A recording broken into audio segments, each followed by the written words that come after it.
So I would like to welcome everybody today. Today's topic is going to be sports nutrition, food, how to drink during sport exercises, etc.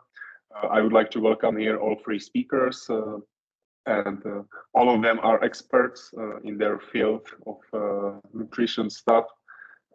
First one will speak about sports nutrition, so that's going to be really interesting.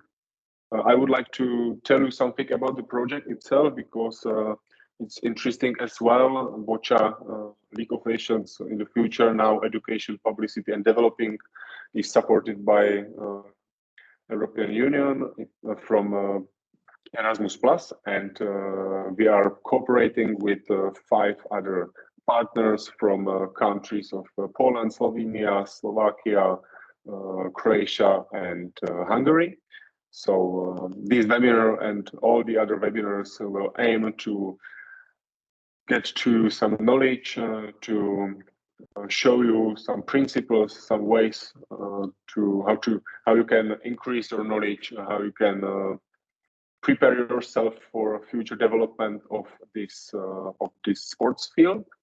And I won't be any longer. I would like to give a word to Jan, who is the first speaker, and he will tell you more about himself and his topic. So I give you a word, and all enjoy your webinar. And if you will have any question, please do not hesitate to use chat, or you can ask after each section. So after, I don't know, 35 minutes, 50 minutes, when the first presentation will be over, you can answer your questions, and they will be. You can ask your questions and they will be answered. So Jan, please. Okay, so hello everyone, and thank you, Vojta, for introducing myself. And welcome everybody to today's webinar. I really appreciate to have a chance to speak to you about the topic of sport nutrition, which of course in 45 minutes will be only the basics, because the sport nutrition itself, it's like very complicated, let's say, complicated part of nutrition, and also the of sports science. And just quickly about me, I work as a registered dietitian and personal trainer, and I focus mainly on sport nutrition, and I work with endurance athletes and just athletes in general, and also with the general public.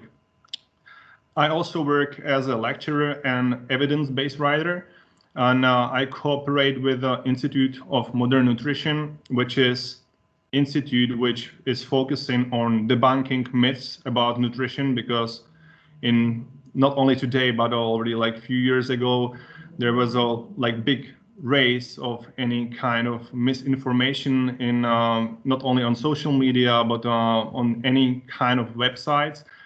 And this institute also focusing on educating people about evidence-based information in nutrition. I graduated Charles University in Prague, and I graduated 2 faculties. One of those was Faculty of Physical Education and Sports, where I also had the chance to try, first time, the game of boccia. And the other faculty was the first Faculty of Medicine, where I graduated as a registered dietitian. So the first question is, what is sport nutrition? If you have a look on the definition from Bonilla et al. From 2023, so it stated that sport nutrition is a scientific discipline that explores the relationship between nutrients and physical exercise performance. It examines I will stop you really quickly. We do not see second slide. So now we see it. Now can you see that? Yeah, we can see it. Okay, all right. So sorry for technical problems, and we're going to carry on. So this slide I already talked about, and so this is the definition of sport nutrition, which I already read as well. And what is sport nutrition for me? For me, it's mainly about finding balance between maximizing sport performance and gastrointestinal comfort. Because of course, when we are focusing on, let's say, maximize our sport performance, most of the time it's just about to get as much energy as possible. But of course, our gastrointestinal tract in our organism has some limits. And we need to know this limit. We need to train the limits of our gastrointestinal organs. And also for me, the sport nutrition, it's about maximizing the quality of recovery and overall health. So for the athletes, not only the training part is important, not only the competition part is important, but of course, the period between those two, like between the trainings, between the competitions, it's very important to recover well, of course. And of course, your let's say your energy system adapt during like that period between the training. So this is what the sport nutrition is for me. And the proper sport nutrition, when it's like optimal setup for you, can significantly affect the sport performance. Of course, if you, for example, fuel your performance with enough carbohydrates, or if you can use some substances such as caffeine, which can stimulate your organism, it can definitely, and it's proven, affect in the positive way your performance. The other part is that the proper nutrition can also support your training progress, and also it helps you to recover faster. Very important part of sport nutrition is that we need to have enough protein in our diet. And of course, we can use any other strategies for helping the recovery period, or also the training progress. But we will like talk about that maybe later. It also can shorten the time of recovery after injury. There is many strategies such as supplementation of vitamin D, increasing the protein intake, and these strategies are also useful when you have to, or when you want to prevent the injuries and some disease. Because especially after some very vigorous exercise or after vigorous competition, there is a definite, most of the time, there is a high risk for the athletes of any kind of disease, especially the respiratory disease. In case we kind of start or we want to improve somehow our nutritional manners, it is really important to realize what actually is important and like the most, and what is a little bit less important for us. Many times, and it's frequent question from my clients, is when, for example, they preparing for some competition, for some race, half marathon, or any other kind of competition. If they preparing for that, many times the first question is, hey, please tell me what is the best energy gel you know, or what is the best brand of protein powder, etc., etc., etc. And many times they start with the supplements. But to be honest, the most important part is the bottom of this pyramid, is the energy balance. If you want to improve your nutrition, you need to know, or you have to have some idea about your energy intake and your energy expenditure. For like, and if you want to know something more about that, you can use some strategies such as energy, for example, as indirect calorimetry, bioelectrical impedance analysis, or any kind of calculation which can give you an idea how many calories or how many energy your body needs, for example, per day. We will talk about that also, how to set up your energy intake a bit later, more in details. If you have an idea about your energy balance, then you can focus more on your macronutrients, which means you can focus how much protein you consume every day, how much carbohydrates, and how much fats you consume every day. And not every time it's necessary to track all these three macronutrients. But for example, for endurance athletes, it's very important how many carbohydrates they consume, not only during the day, but also during the exercise or during the competition. Whereas for strength athletes or for people from fitness area, it's very important how many protein they consume during the day, how many protein they consume after the training or before the training, etc. So you can just focus on one macronutrient if it's the one which is priority for you. But of course, in ideal way, you have some idea or you track how many how many protein, how many carbs, and how many fats you consume every day. On the top of that, you can then focus on how many micronutrients or which micronutrients you consume. And with the micronutrients, it's pretty complicated because we have some tracking applications, and we will talk about them later as well, which can give you information how many calories you consume every day. Also, they can give you some information about your your macronutrients, but also they can give you some information about any particular macronutrients, such as, for example, sodium, like salt. But we don't really have any app which will give you information about every single vitamin, about every single mineral. And also for athletes,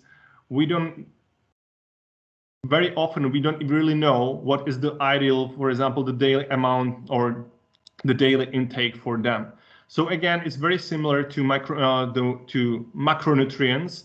You can focus on some micronutrients which are important for you. So for example, in Central Europe, it's very often people have deficiencies of vitamin D. So you can focus on vitamin D more than on the other vitamins, or you can also focus more on sodium if you are, for example, endurance athlete, because endurance athletes and any other athletes who lost a lot of sweat during the exercise, they lost also a lot of sodium and they need to replenish it. And then after that, you can already focus on nutrient timing. So it means how many meals you have per day, how many hours, for example, you consume the last food before the exercise, or how quickly you consume the food after the exercise or after the competition. And really the top of the pyramid should be the supplements. So the supplements should be considered when the regular meals, whole foods, are not sufficient. So let's, for example, say between the two training sessions, if you have, like, for example, training session in the morning, and then after a few hours, you have any other training session, and you want to give to your body some protein, for example, to recover it a little bit better. Of course, it's easier for you and also for your gastrointestinal tract. It's easier to consume and digest protein from protein shake, for example, some kind of protein powder, compared to a beef steak. So as I said before, the supplements should be really considered when the regular meals or the whole foods are not sufficient for you. And this is just a tip from me, or how I work as well with calorie intake. If you don't have any, let's say, more complicated strategies or methods, like was mentioned before, the indirect calorimetry, etc., you can really set a calorie intake pretty relatively easy and also accurate if you monitor your body weight changes during the certain time period. So let's say, for example, 1 week. And then at the same time, you track your calorie intake. So at these days, you have many options. Very well-known app is, for example, MyFitnessPal, which is like well-known worldwide. And in Czech Republic, for example, we use a lot kalorické tabulky. So these apps, you just enter the food which you consume every day, and it will give you the number of calories or amount of calories which you intake during the day. And of course, many times happens that, for example, not only athletes, but general public as well, they consume a little bit more calories, for example, on Monday, and a little bit less on Tuesday, then, for example, almost nothing on Wednesday, etc., etc., etc. But important for us is the average daily intake. So track your calorie intake during the week, and then just count what is the average daily intake. And then if after the week, if you just monitor your body weight, of course, you should weigh yourself at in the same conditions, ideally at the same time as well. And if your body weight after the week going down, that means that you are in energy deficit and you don't consume enough calories. On the other hand, if your body weight is going up, that means that you are in energy surplus. And from that amount of calories which you consume after during the one day, you should just decrease that amount a bit. And of course, in case your body weight is stable, that means that your intake and your energy expenditure is balanced.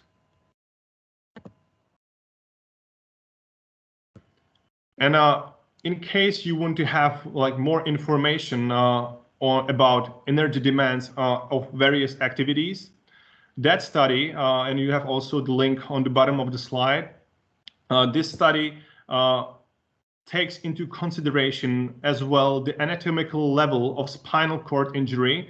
So you can find very helpful information in that study, and the full text is also available online. And I would like to hereby also thank to Eva Kalupkova, which is another speaker of today, which provided me with that study.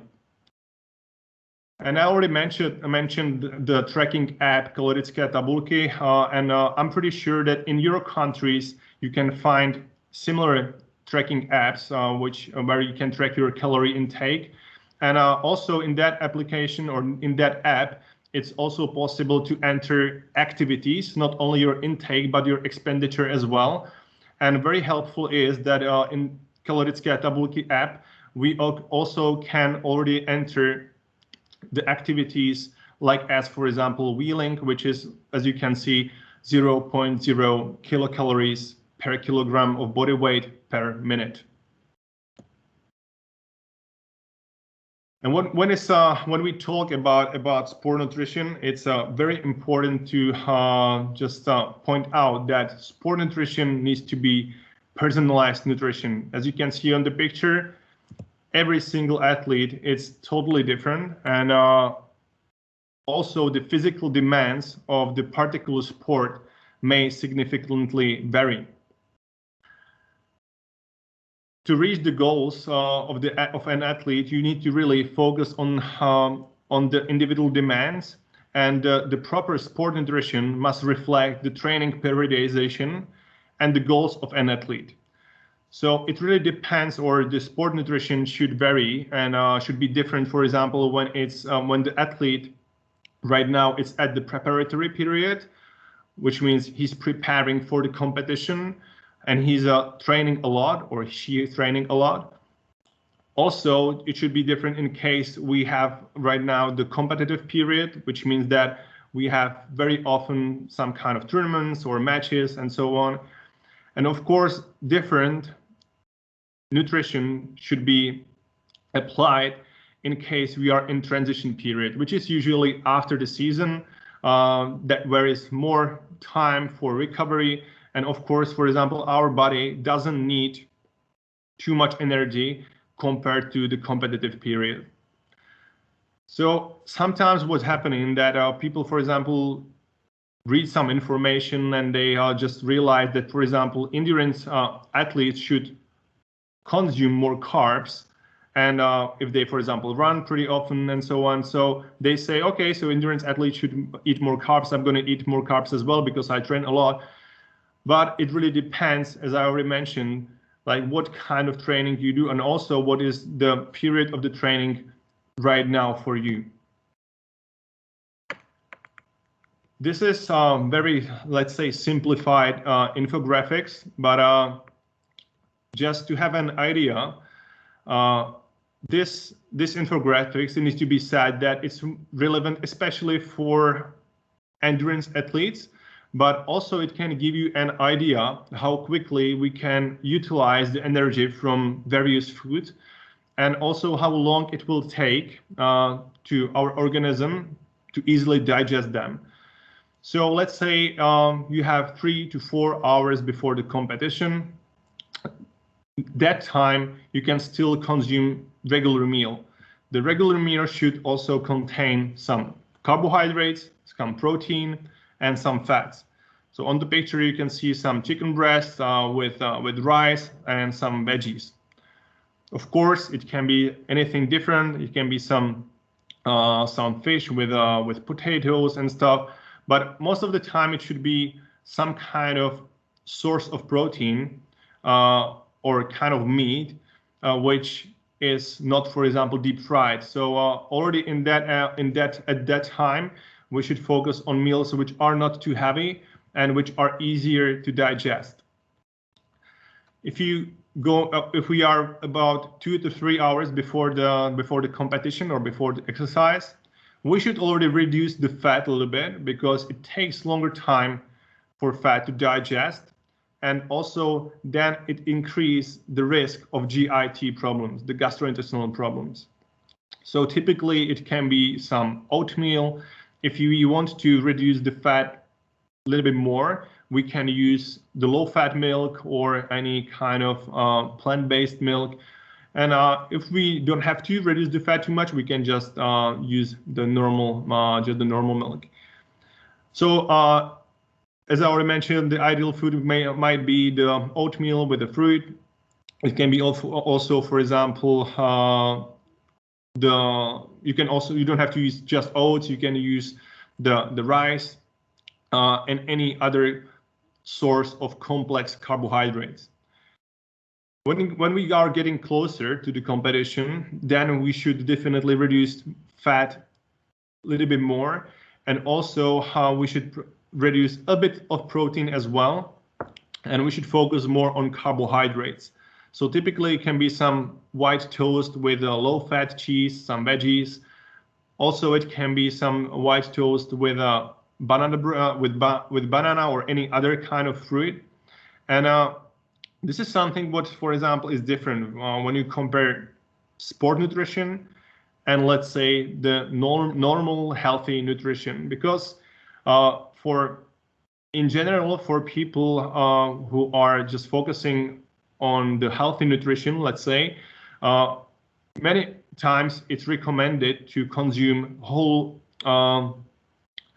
the whole meal food, let's say, like not only the plain or white toast, but for example with some cereals and some grains as well. So the whole grain bread, for example.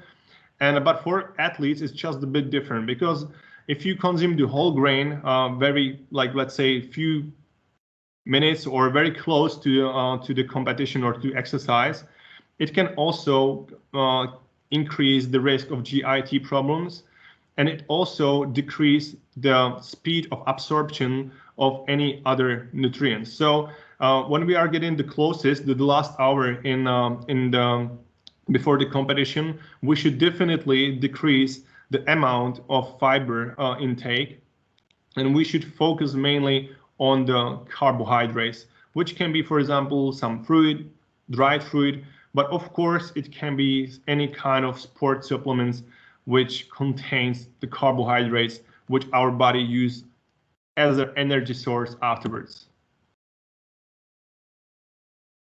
And when we're talking about the sport performance, it's not every time only about our physical fitness, but it's of course about the cognitive fitness as well.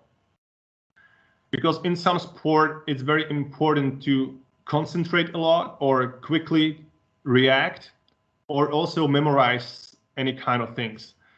And it was proved that diets which are rich in refined sugars, saturated fat, which are, for example, any meat products like burgers and stuff, and low intake of vegetables, fruit, and water can negatively affect cognitive function.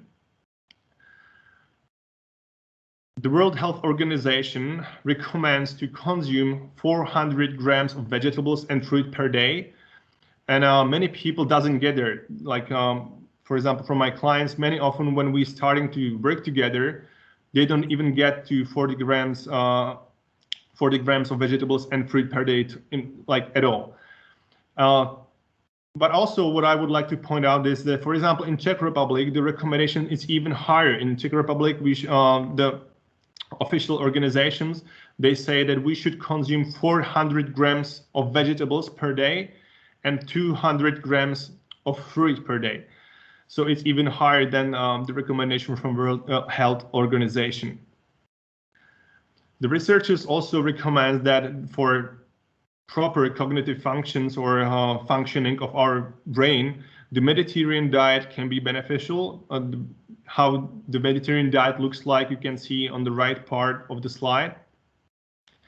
And it's very typical for the Mediterranean diet that the people over there, they consume a lot of vegetables, fruit, also fish, some health fats, let's say, or the fats which are beneficial for us, such as olive oil, etc.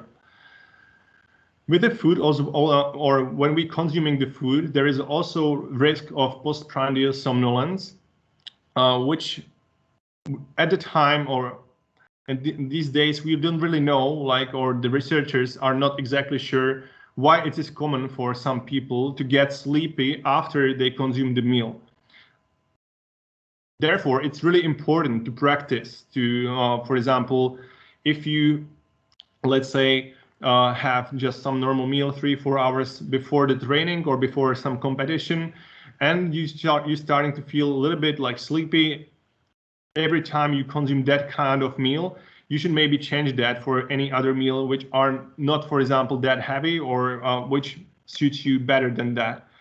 Here are some just tips how you can avoid, or let's say what you should avoid to have this kind of impairment of cognitive function at the moment, or also how to avoid the sleepiness after the food, after the meal.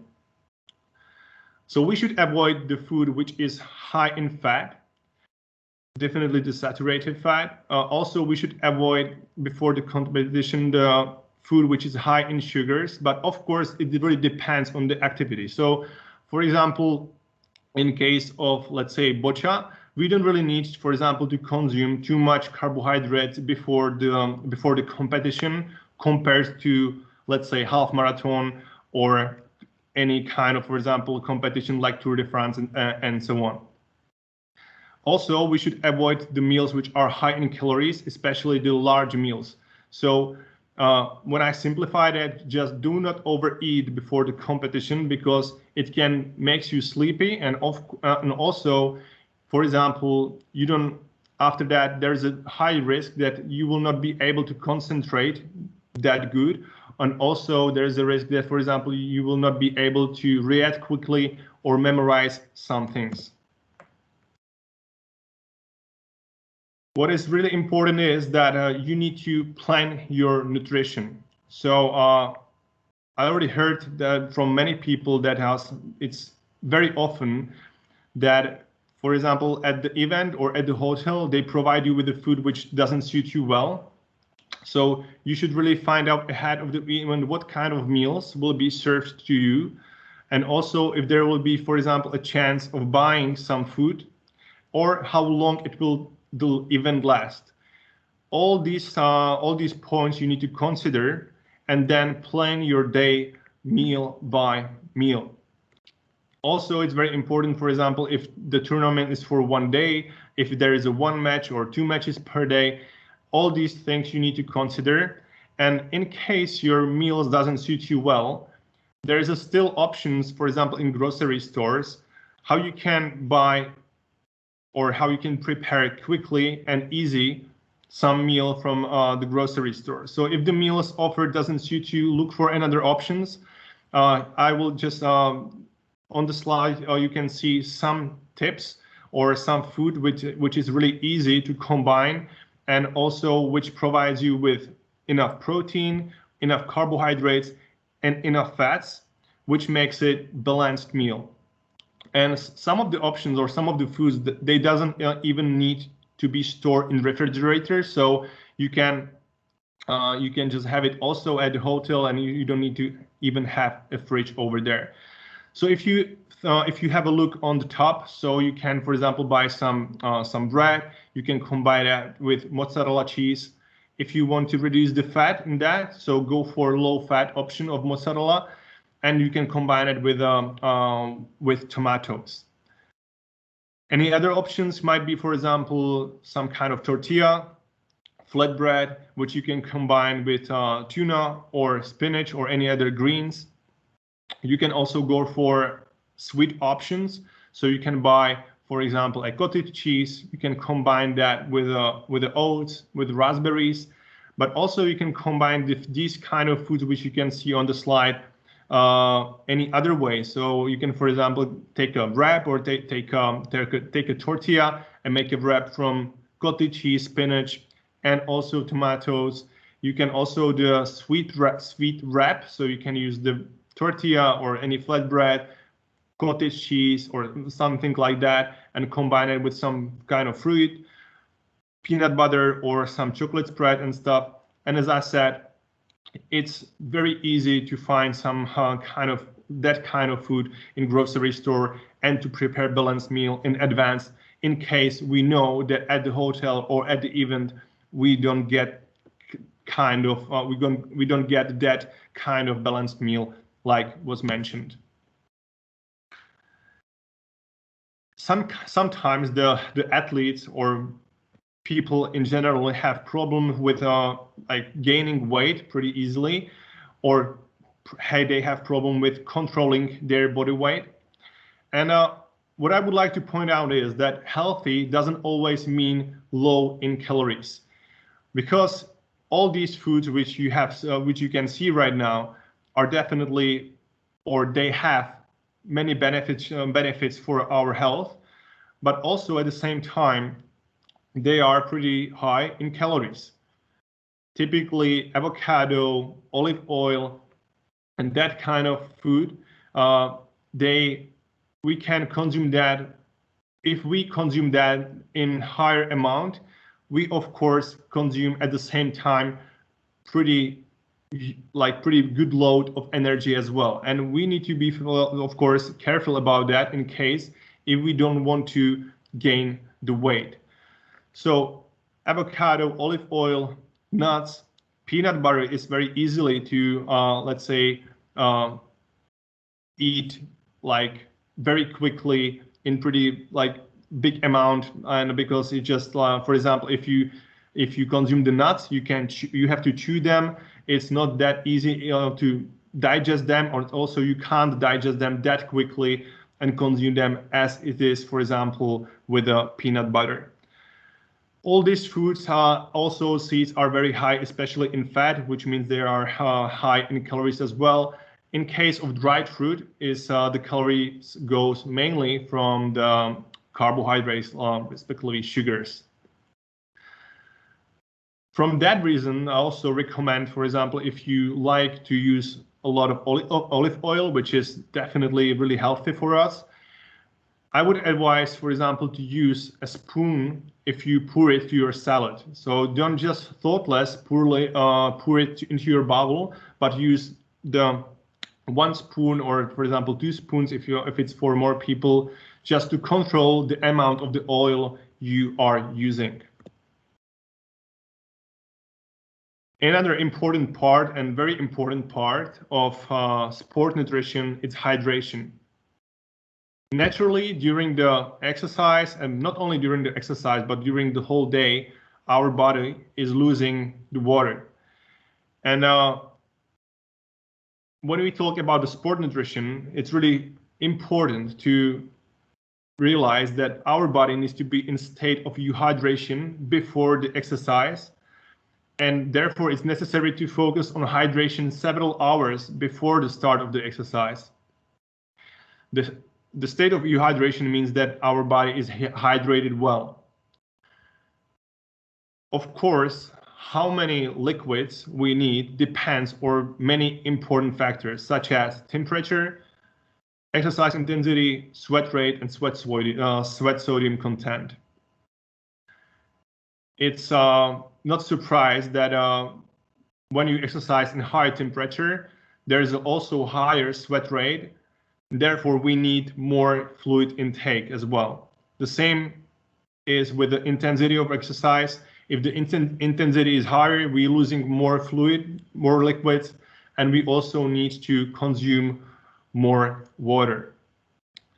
The general recommendation for general public is to consume at least 1.5 liters per day. And for athletes, it really depends, as I already mentioned, on the training load, on the intensity of the trainings, etc. During the exercise, it's not really necessary to consume water if the exercise is not higher if the duration of the exercise is not higher than 60 minutes. On the other hand, if it's higher than that, if it's longer than 60 minutes, it's almost essential to give our body back some kind of liquid or some kind of drinks. We will talk about the amount and about specific sport drinks, and also about how we know if we are hydrated well or not. We will talk about this stuff later. Pretty interesting nutritional strategy from sport nutrition is carbohydrate monitoring. That strategy uses the carbohydrate solution to improve our sport performance, because the researchers in the past, they found out that if in your mouth you have some kind of carbohydrate solution, it increases the activation of brain regions which regulates motivations, which of course afterwards can also enhance our sport performance. And now, right now, this is the easiest way how we can evaluate if we are hydrated well or not. And it's just easy when we just control the color of our urine. So in case your urine is pale, odorless, and it's on the scale from the point 1 to 2, that you should mean that you're hydrated well, and you should consume the water as you consumed before. In case your urine color is on the scale from 3 to 4 and is slightly darker, it can indicate already that you need to drink more water. And this source says that in that case we should drink 1 glass of water right now. In case your color of urine is medium dark and it's on the scale of the color from 5 to 6, it already means that you are dehydrated, and you should consume immediately 2 to 3 glasses of water. Okay, and in the case that we are on the scale from 7 to 8 and your urine is even darker, strong smelling, you should drink a bottle of water immediately. So this is very easy way how you can how everybody can control the state of hydration of yours. And here you can see some effects of dehydration. So there is a well-known symptoms as a dry mouth, of course, thirst, headache, lethargy, muscle cramps as well. But there is also other effects which are more connected with sport nutrition, because dehydration has also possible negative effects on cognitive function, such as attention, reaction time, which are really important, for example, for bocce players. Also, the dehydration can impair the sport performance, and most of the sources says that if the dehydration or the loss of body weight is higher than 2%, there is also high risk of the impairment of the sport performance, which means that there is a high risk that you will not perform that well. And when we talk about hydration and about drinking water, etc., of course we need to mention sport drinks when we are talking about sport nutrition. And it's a frequent question, like what kind of sport drinks is ideal for us. And if we are choosing the sport drink, it's really necessary to consider the various factors and what really is our priority. Because we divide the sport drinks into 3 categories. Into one of them is hypotonic drinks, the second isotonic, and the last one hypertonics. And they depend on concentration, or if it's hypotonic or is isotonic, it depends on the concentration of the drinks compared to concentration in our body. So in case of isotonic drinks, the concentration is similar to the concentration in our body. And in case of hypotonic drinks, the concentration is lower. And whereas with the hypertonic drinks, the concentration is higher than the concentration in our organism. The hypotonic drinks usually contains less than 4 grams of carbohydrates per 100 milliliters. And the hypotonic drinks is very good choice if your priority number 1 is hydration. So let's say, especially in case that you perform or you exercise in high temperatures, the hypotonic drinks will be a good option for you. In case that your number 1 priority is fueling, which means that your priority number 1 is to get as much as energy to your body as possible, then go for isotonic drinks. They usually contain about 4 to 8 grams of carbohydrate per 100 milliliters. And they are known that they are the ideal way for fueling our body, as I said, if the priority number 1 is to get as much as energy to our body as possible. The hypertonic drinks, they contain more carbohydrates than isotonic drinks, but in case we consume that in higher amount during the activity, there is a high risk of gastrointestinal problems, and also the absorption of water from that drinks. It's not that ideal as it is, for example, in case of hypotonics or isotonic drinks. The hypertonic drinks are very good, for example, in case we need to recover fast, because it gives us a lot of not only carbohydrates, which are important for replenishing glycogen stores. Glycogen is one of the most important energy source in our body, but they are also very helpful because they can provide us with minerals which we are losing during the sport activity. And also when we are talking about the drinks, it's very important to realize or to keep on your mind that liquid calories do count as well. Because what happens many times is that when people tracking the calories, they are focusing mainly on the meals, on your breakfast, on your lunch, on your dinner, some snacks and stuff. But many times they just forget to track or to enter into the tracking apps the drinks as well.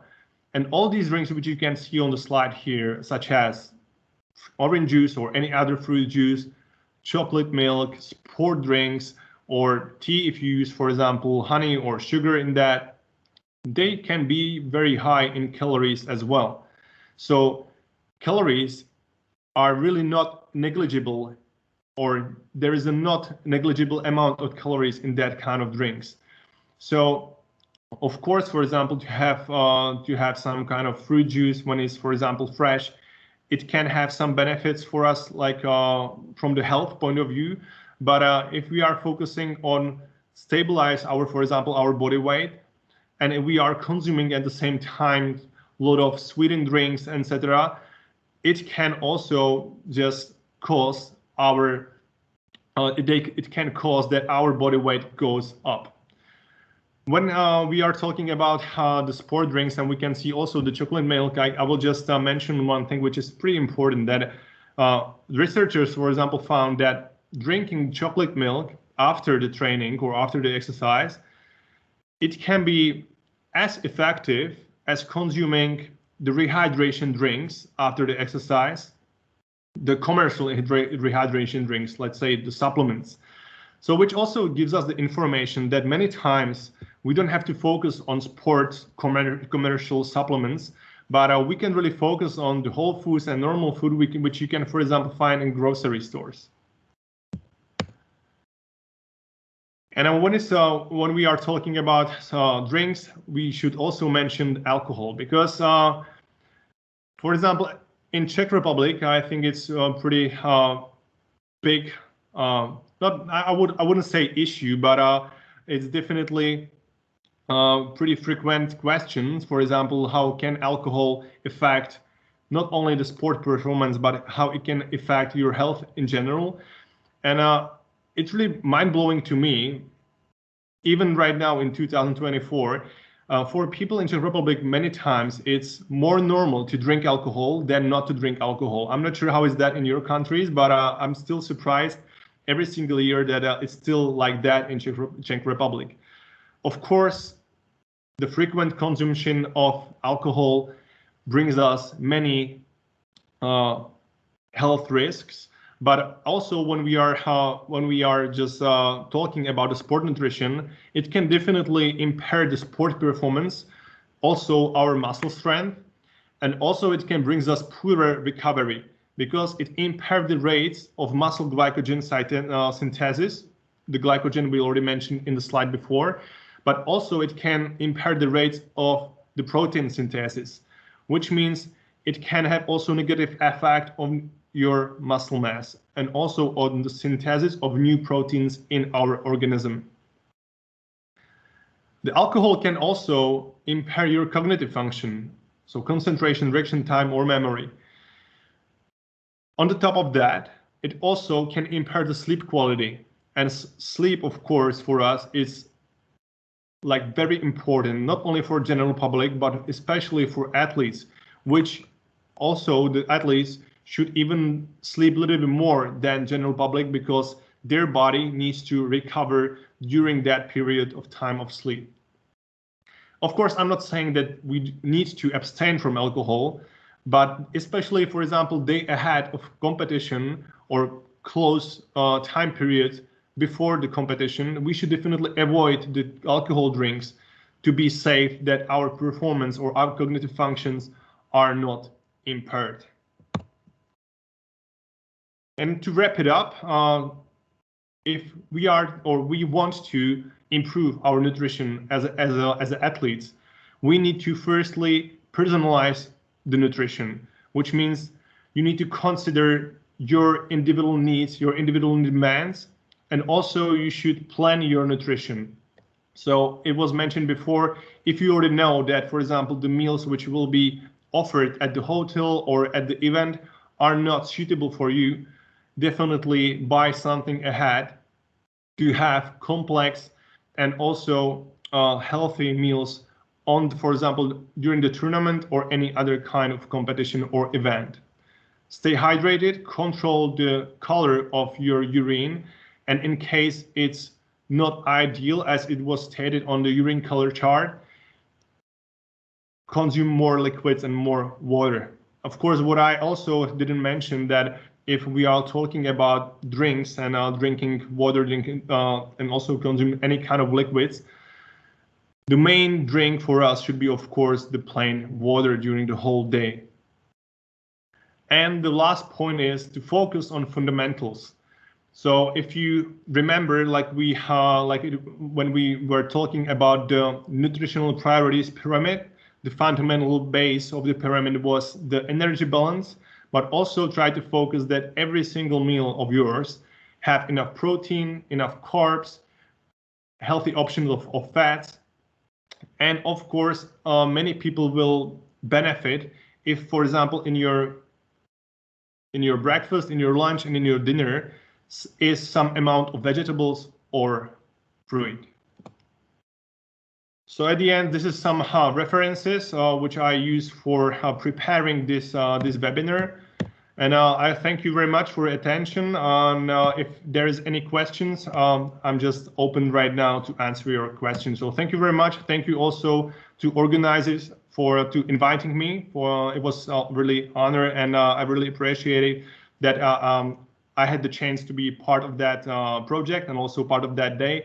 And as I said, if you have any questions right now, I hope I can answer that to you. Tak dobrý den, všechny zdravím, jmenuji se Eva Chaloupková, jsem jako kolega taky absolventkou Fakulty tělesné výchovy a sportu. Hello, everybody. My name is Eva Chaloupková, and today I'm looking forward to give you my presentation. I'm also a colleague of this webinar.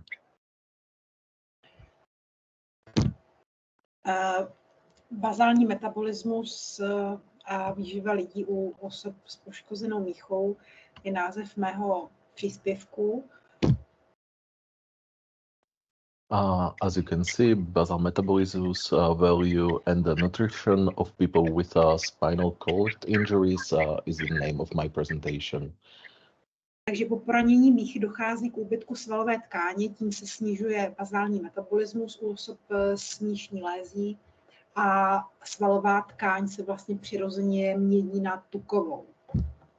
After spinal cord injury, there is a loss of muscle tissue, and this reduces the basal metabolic rate of the individual muscle tissue change to fat tissue. U osob s poraněnou míchou je proto vyšší výskyt kardiovaskulárních onemocnění, jako je vysoký krevní tlak, infarkt myokardu, cukrovka druhého typu a metabolický syndrom. Therefore, people with spinal cord injury have a higher incidence of cardiovascular disease, a high blood pressure, a myocardial infarction, type 2, diabetes, and this equals also metabolic syndrome.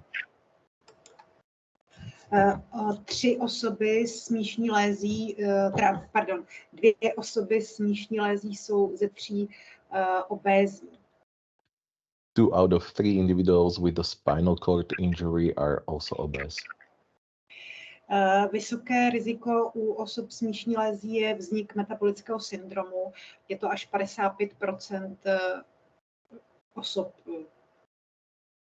A high risk of metabolic syndrome is reported in up to 55% of spinal cord injured individuals.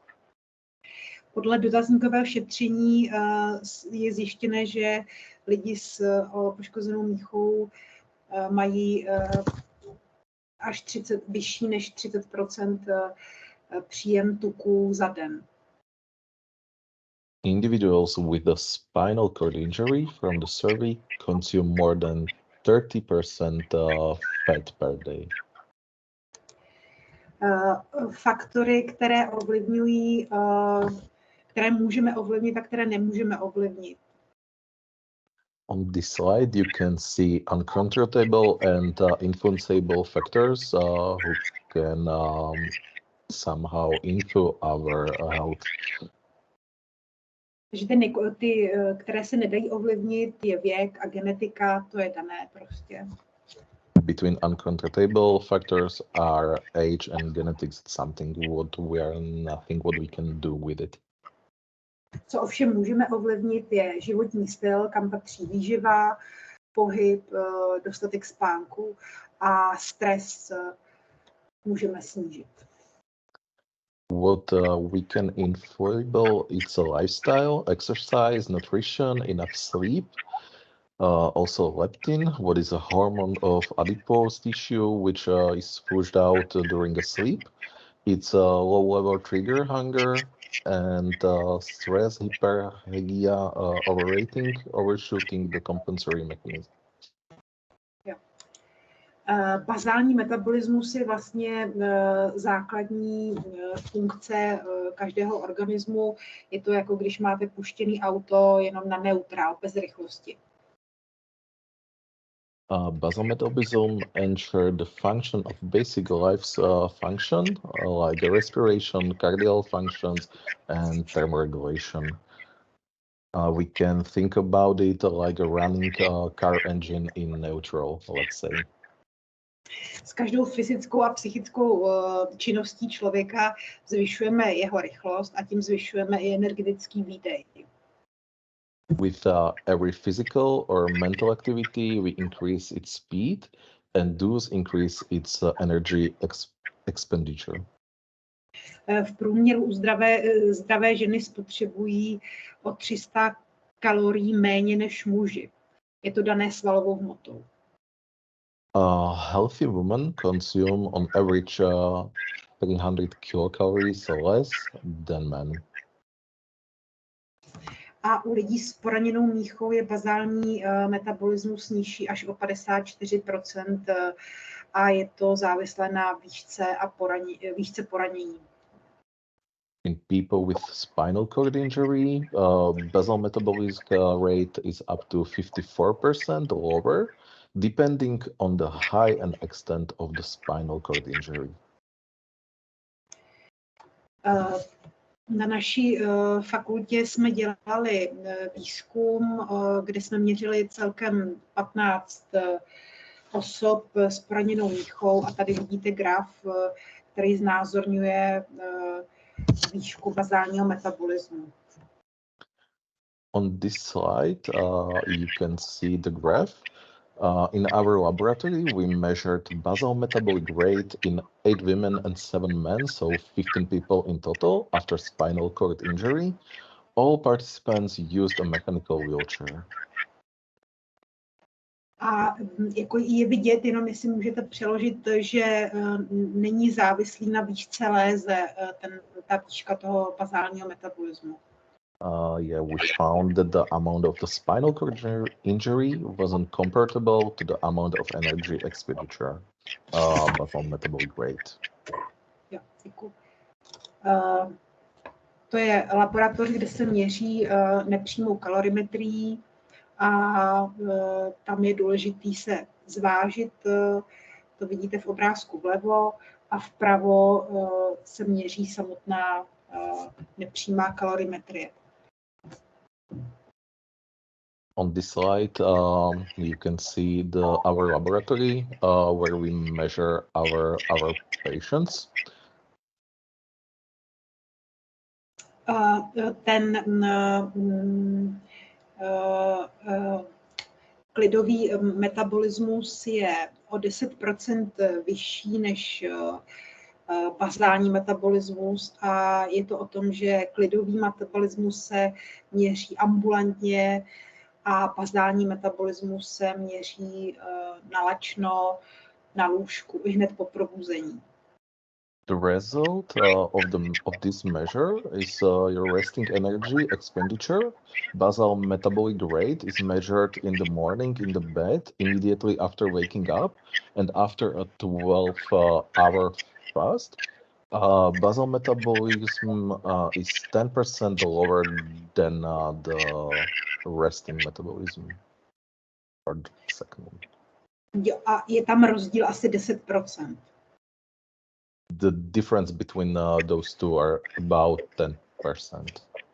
Jo, děkuji. Energetický výdej je vlastně násobek bazálního metabolismu plus ta činnost, kterou vykonává. Máme zkušenost, že u lidí na invalidním vozíku je ten pracovní metabolismus asi 1,4 násobek bazálního metabolismu. Working metabolism is calculated as the multiple of basal metabolism plus the activity you perform. A typical day for a wheelchair user without sport activity is around 1.4 times basal metabolism.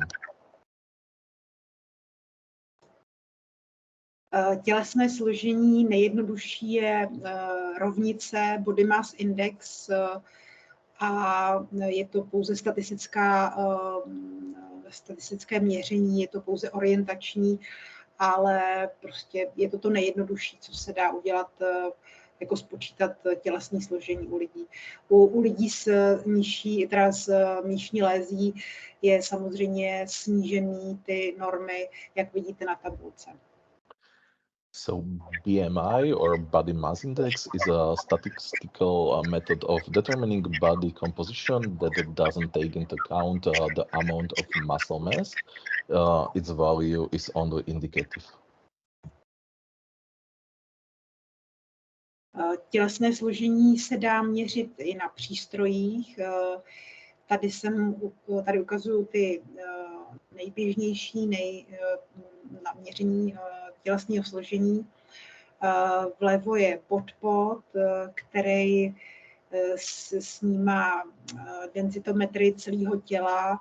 Získáte tím množství tuku, svalů a vody v těle, a vpravo je DEXA, což je měření pomocí rentgenového záření, a taky vám tam vyjde to množství tuku, svalů a kostí, plus ještě kostí. Yes, so body composition is measured by many instruments. I listed here the most suitable one for people with spinal cord injury. Their problem is that each of the devices listed use different prediction equations and different imaging technology. On the left side, you can see BOTPOT. It's the world's only air displacement photomography system that uses the principles of whole body densitometry to determine the body composition in adults and also in children. On the right side, you can see DAX or dual X-ray absorptionometry. It's a quick and painless scan that can tell you a lot about your body. It gives you in-depth analysis of your fat tissue, muscle mass, and bone density as well. Pro lidi s poškozenou míchou je tohoto nejjednodušší měření tělesného složení, a je to bodystat QuadScan, které taky měří svalovou hmotu,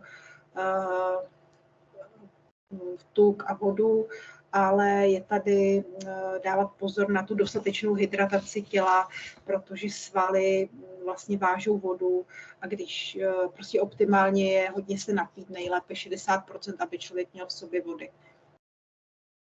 On this slide, you can see BodyState QuadScan 4000 measuring system, which measures bioelectrical impedance at frequency from 50 kHz to 200 kHz, body fat, muscle mass, and body water. 24 hours before examination, there is optimally 60% of hydration.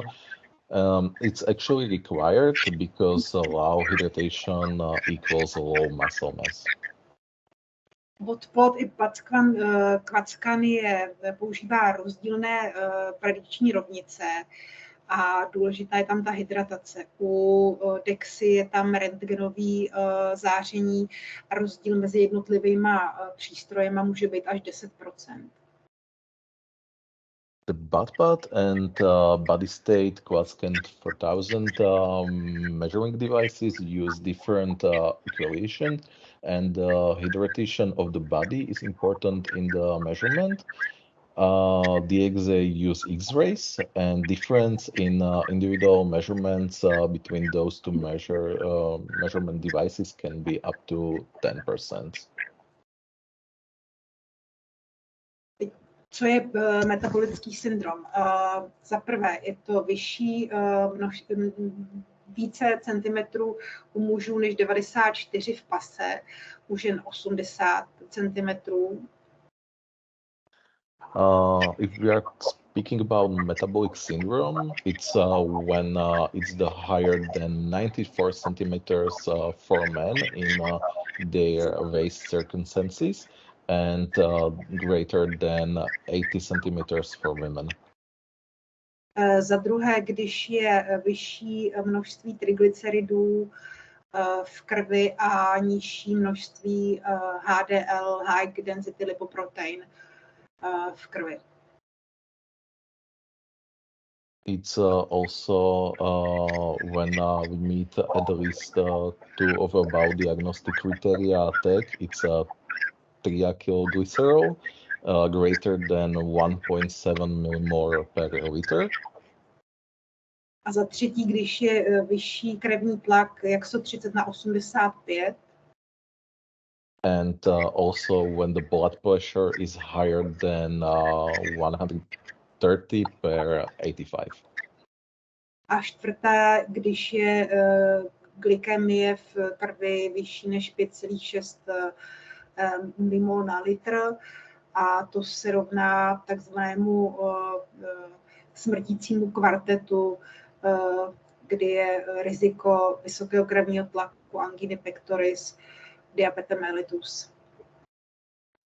And also when the glycemia is higher than 5.6 millimole per liter, which equals cardiovascular disease, when there is a high risk of blood pressure, angina, heart attack, and to diabetes. And those 4 syndromes are also calling as a deadly quartet. Rozdíl v měření u lidí s poškozenou míchou měří se v leže a je to polovina mezi posledním žebrem a výběžkem kostí trnové. Kosti kyčelní. The measure corresponds to how the distance between the last rib and the prominence of the hip bone. Na té tabulce vidíte, jako jestli to je nižší riziko nebo vysoký riziko. On this table, you can see if the risk is higher or lower. Tady mám pro příklad kazuistiku, kdy jsme u ženy s lézí v oblasti L2 dělali nutriční intervenci. On this slide, you can see the case study of 65 years old woman when we do the nutrition intervention, I guess. A pouze jsme jí upravili množství tuku, to je to červený, a večeři, to je taky označený červeně, a ta žena natrvalo během 4 měsíců snížila svoji hmotnost o 4,5 kg. Yeah, we just lowered her fat and also work with her dinner. And during 4 months of cooperation, she lost 4.5 kilograms. Doporučení. Ideální výživa je na jednoduchý grafický pomůcek, jako je výživová pyramida, a jsou tam v jednotlivých patrech zaznamenány množství v procentech jídla, které bychom měli během dne sníst. On this slide, there is a simple guide to eating right. It's the food pyramid graphic, and the different scores show the amount of the food consumed during the day. A nezapomínat při tomhletom ideálním stravování se hýbat, být fyzicky aktivně a být společenský, být v prostředí, který nám je příjemný. Of course, when we are eating well, it's also important to be physical active and move ourselves, also be on the spots where we feel well, also maybe with the right person and enjoying the meal together. Doporučení jíst každý 3-4 hodiny na večer, až jenom aby to bylo 25 až 20% ze celého dne. Komplexní sacharidy, můžeme jíst i bílý chleba nebo housky, ale nezapomínat u toho na vlákninu a mít vyvážené množství sacharidů, tuků a bílkovin. So my recommendation for you is to eat every 3 or 4 hours in day, but on dinner you should have only 20 to 25% of the all food per day. Complex carbohydrates, we can eat whole grain side dishes eaten regularly, which ensures steady blood sugar level and no sweet cravings. U sacharidů je potřeba si dávat pozor na příjem vlákniny, který by nám mohl udělat jako nepříjemnou nepříjemnou věc ve vyprazňování. With the carbohydrates, we need to also check the right level of proteins, and we need to check it because or to manage our give me a second. Yeah. Emptying, let's say, emptying of the food out of the body. U proteinů je dobré mít lipové maso, dostatek ryb, vejce, nízkotučné sýry. Já nevím, jestli to mám číst všecko teda. As you can see on this slide, in proteins, there is important to eat lean meat, rabbit, poultry, ham, and also other foods. As you can see on this slide, we will not read every meat what we mentioned, but as you can see, those are our recommendations. Jo, takže už to nemusím čítat. Ne, já jsem to nějak vzpomenul. Děkuji. Kontrola u lidí s míchou, jakoby, aby měli nad sebou teda dozor, takže oslovit nutričního konzultanta, anebo si sami na webu najít kontrolu svého příjmu. For the people with the spinal injury, I highly recommend to cooperate with a Nutrifil consultant, or at least count the calories on the next websites, as I mentioned. Also, those kalorické tabulky CZ, it's really nice app where we can track our daily food, what we eat. Jo, a jako, že teda není, že se musí dát pozor na, aby byly ty živiny optimální, tak tady píšu ten rozpis, kolik teda na 1 kilogram hmotnosti proteinů, kolik procentuálně sacharidů, kolik tuků a kolik vlákniny. It's really important to see this optimal table where they mention how many proteins per kilogram of the body weight we should eat. Also, how many % of carbohydrates in total income of kilojoules, and how many % of the fat should contain our food per day. Lidi na invalidním vozíku s míšní lézí nemusí být nutně obézní, stačí si jen pravit ten příjem, výdej a pokud možno vyvarovat se teda fast food. Yeah, as you can see in this summary, person with spinal injury don't have to be obese. You just need to adjust your energy intake and also to skip the fast food and eat healthy, and you will be healthy for sure. Děkuju za pozornost všem. Thank you for your attention, and if you have any question, please use the chat or raise a hand. Thank you. Moje meno je Martin Minarech, som obchodný riaditeľ vo firme Kompava. Som garantom 2 diagnostických centier, kde sme zameraní na kompletnú športovú diagnostiku. A ešte na záver, moja špecializácia je primárne športová traumatológia a výživa. All right. Hello, everybody. My name is Martin Minarech. I'm sales director at Kompava.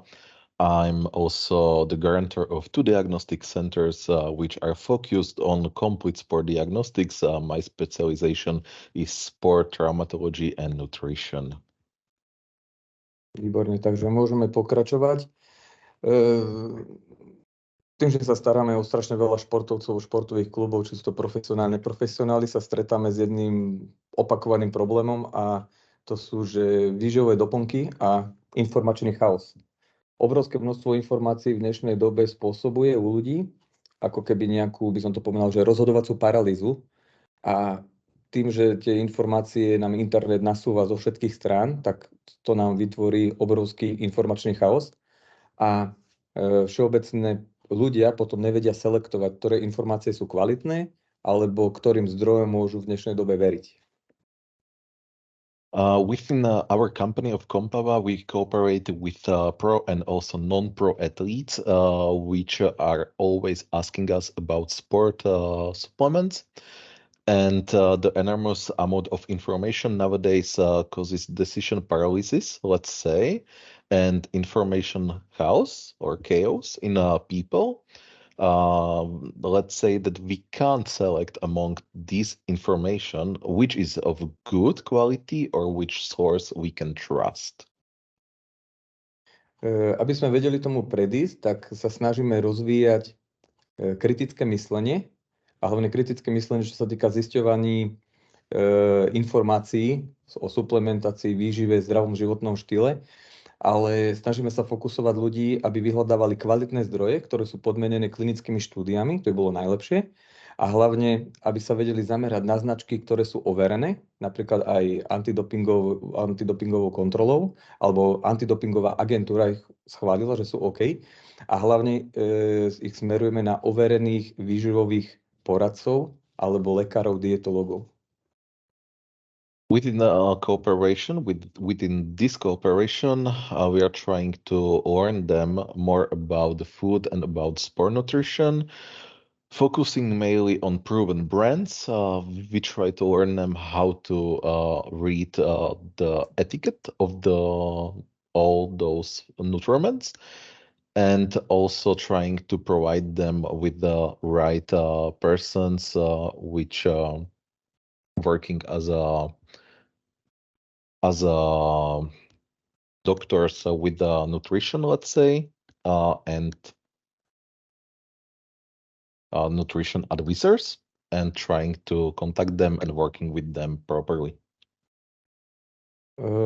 Ešte keď to tak poviem, že rýchla doba, všeobecne všetko sa nám proste zrýchluje a rýchla doba spôsobuje to, že ľudia chcú všetko hneď, aj problémy chcú mať vyriešené rýchlo, či už sú to zdravotný stav alebo športový výkon. Jednoducho skratky v tomto prípade vôbec neexistujú a jednoducho situácia sa rieši reálne tak, ako náhle ten človek má jeden problém, tak je dôležité sa na neho proste nejakým spôsobom zamerať a vytvoriť nejakú časovú os, ako by sme ho riešili. Ale keď to celé uzavriem, tak proste skratky v dnešnej dobe neexistujú. Len my musíme ľuďom vysvetliť, že aká je nejaká tá anamnéza, aká je nejaká epikríza, alebo akým spôsobom ďalej budeme postupovať.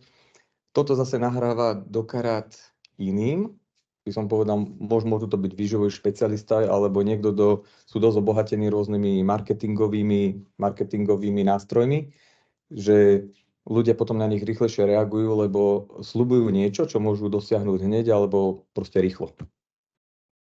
All right, the fast pace of the times means that people also want to solve their problem quickly, whether it is the health condition or sport performance. Here it must be said right away that there is no shortcuts, and we are trying those athletes to focus them just on their issue and trying to solve that issue step by step, slowly, and trying to teach them how to solve it, how to process with it. Keď to celé uzavriem, tak super produkty alebo nejaké super nutrition komplexy proste neexistujú. Alebo nejaké, ktoré majú zázračné účinky. A jednoducho aj na slajde vidíte graf, kde je reálny vedecký výskum a proste čo dokáže reklama. Takže reklama dosť často spôsobí u produktov aj placebo efekt, pretože ľudia majú neuveriteľné účinky a keď sú tie účinky nie sú merateľné, tak potom reklama zafunguje a ľudia si kupujú produkty, ktoré majú nereálne účinky. So if I conclude it all, there are no super products that are for everything, and which have some miraculous effects, let's say. On the right side of this slide, you can see the graph of what a good advertisement and good influencer will cause compared to the real results or effects of nutritional supplements. As you can see, many times a good advertisement can make better results as a real research, and it's not good. Nakoniec ešte slajdu máme tu tieto 3 body a tie nám hovoria, že výživové doplnky sú koncentrovanými zdrojmi živín, ktoré v dnešnej dobe potrebujeme, hlavne keď sa venujeme športovým aktivitám a strava nie je optimalizovaná, alebo chceme si nejakým spôsobom zlepšovať športový výkon. Treba si dávať pozor, že množstvo informácií v dnešnej dobe robí zmeny, že ľudia vnímajú výživové doplnky iným spôsobom. Spôsobujú to aj rôzne multilevelové firmy, alebo proste niekto keď propagujú nejaké super fantastické produkty, ale treba sa zamerať na reálne účinky, na nejakú základnú biochémiu, že je tam sú tam nejaké štúdie a zase overené zdroje, ale o tom sme už hovorili. A nakoniec dôležitá informácia, nie sú to lieky, neslúžia na liečbu a na to existuje aj Úrad verejného zdravotníctva vo všetkých krajinách v rámci EÚ vydal jedno nariadenie, že čo sa týka informovanosti o výživových doplnkoch, že nejaké terapeutické alebo informácie, ktoré sú typické pre lieky, by sa nemali používať, lebo sa vo výživových doplnkoch potom zneužívajú a ten výživový doplnok sa tvári ako liek. Martin, len by som ťa chcel poprosiť radšej menej vied, aby som si to všetko zapamätal.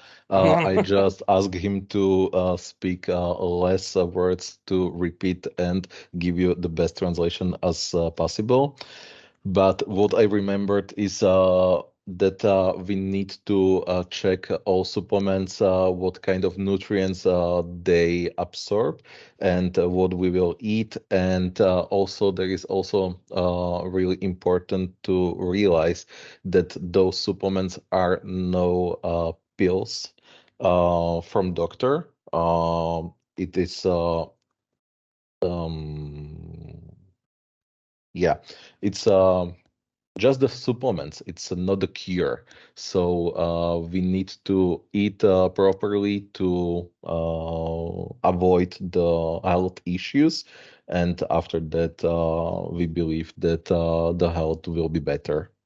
Those materials can be also checked with anti-doping agency, which have the list of prohibited substance and can provide the better information for athletes what they should eat and shouldn't.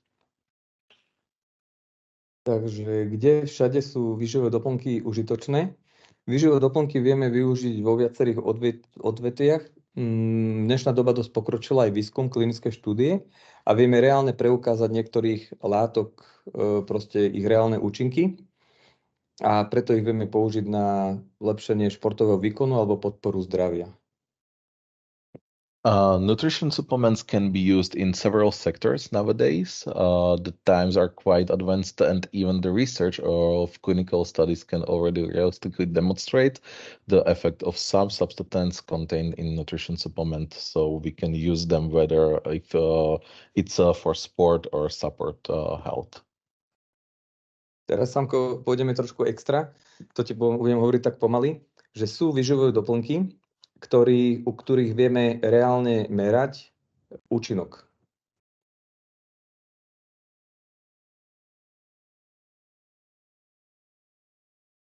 Hello? Sorry, I was muted. So once again. Že sú výživové doplnky, pri ktorých vieme reálne aj klinicky odmerať účinok. There are some supplements where we can measure the effect.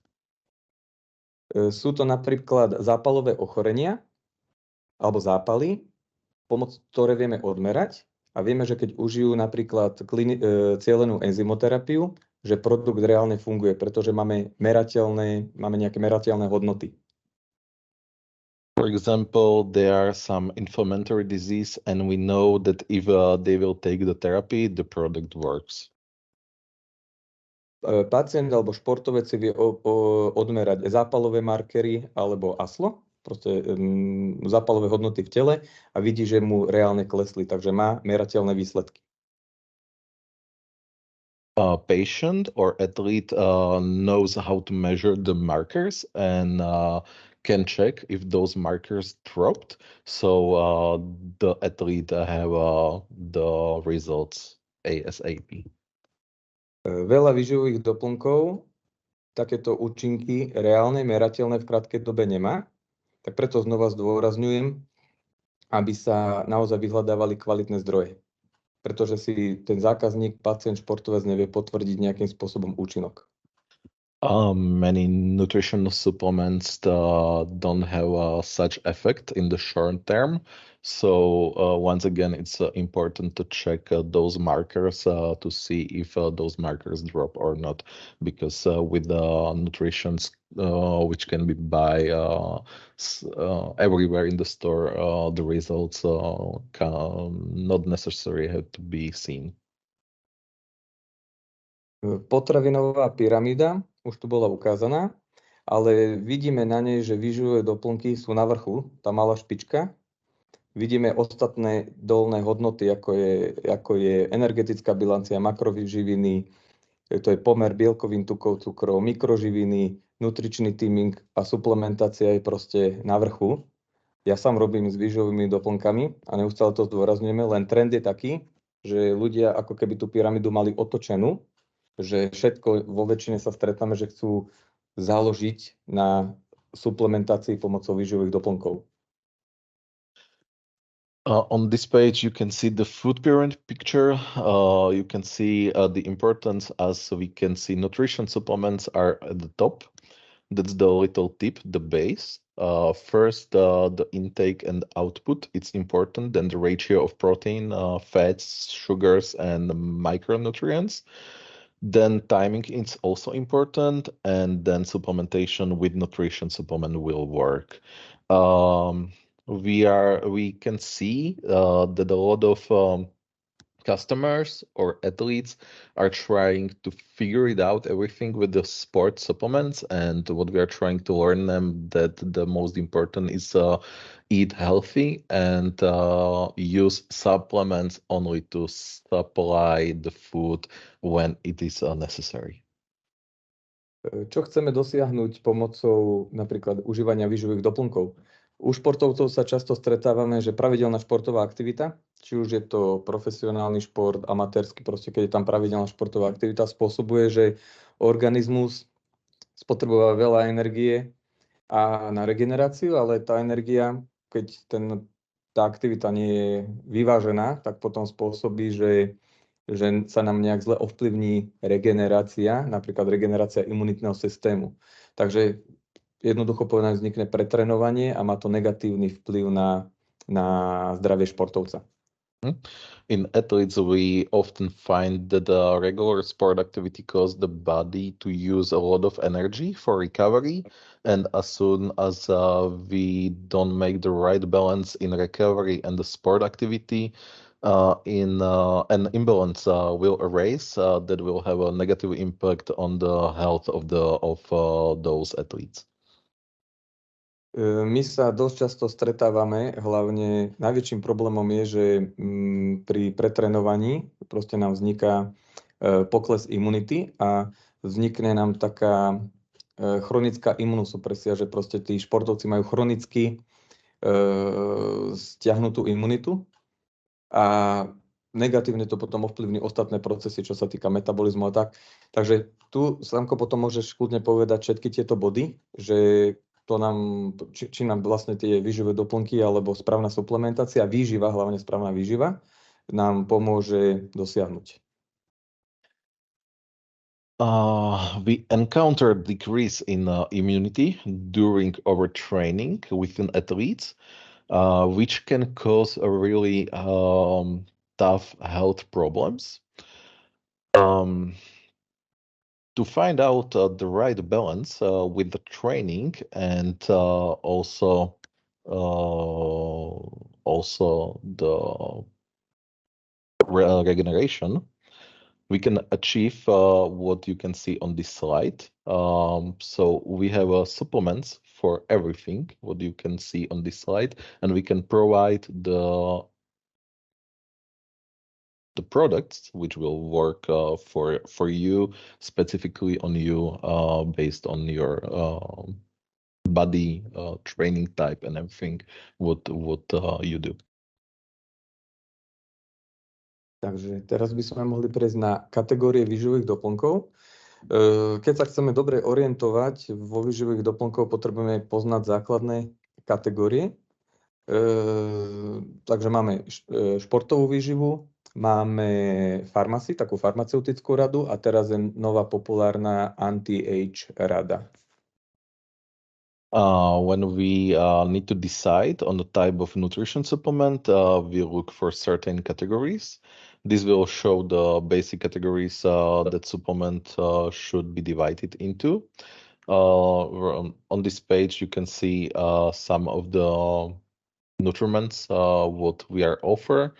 For the last, what we added is anti-age supplemency, and we also provide, of course, all supplements for athletes for the boost their power or energy or better condition and regeneration as well. Keď sa rozhodneme pre určitý druh výživového doplnku, hľadáme ho v kategóriách a ako je tu ukázané, že máme jednotlivé kategórie sú rozdelené.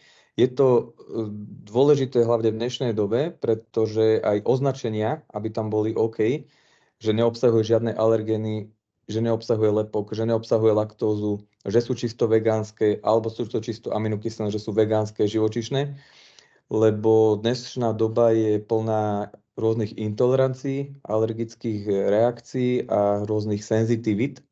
A ako náhle tieto kategórie nám pomáhajú, že ten človek, ktorý má nejakú senzitivitu, intoleranciu alebo nejaký gastrointestinálny problém, že si vie ten produkt nájsť, že áno, no lepok, no GMO, no laktóza a tak ďalej.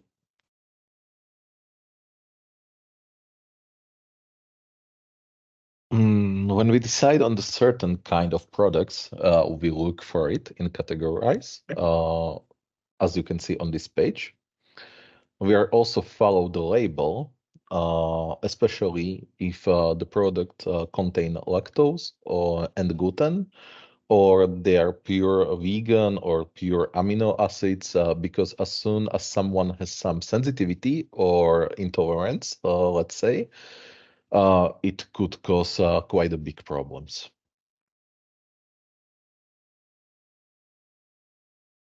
Dobre, môžeme takže teraz výživové doplnky, už to tu bolo aj vo viacerých prezentáciách spomínané, keď môžeme na nich vnímať makronutrienty a mikronutrienty. Makronutrienty, to dôležitá informácia, sú označované v gramoch, prípadne v kilogramoch.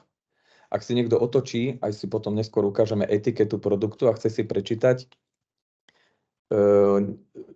proste zloženie, tak tie makronutrienty vždycky obsahujú tú najväčšiu časť.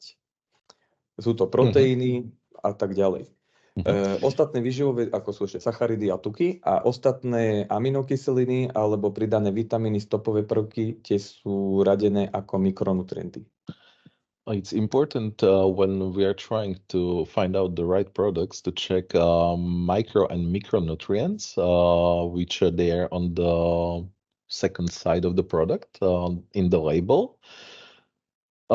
Macronutrients include proteins, lipids, and carbohydrates, and all other micronutrients are indicated in this table within micronutrients as ešte raz tie mikronutrienty, ktoré si hovoril? Takže mikronutrienty sú to vitamíny, stopové vitamins, minerály.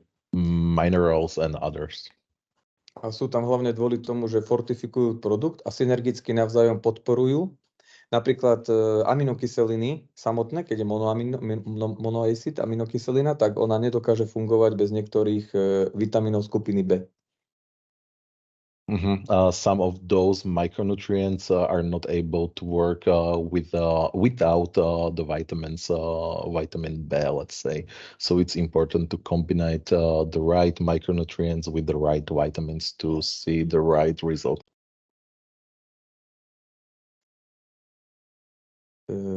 Môžeme prejsť na čítanie etikety makro- a mikronutrientu, takže máme Okay, tu we will focus right now on the label reading.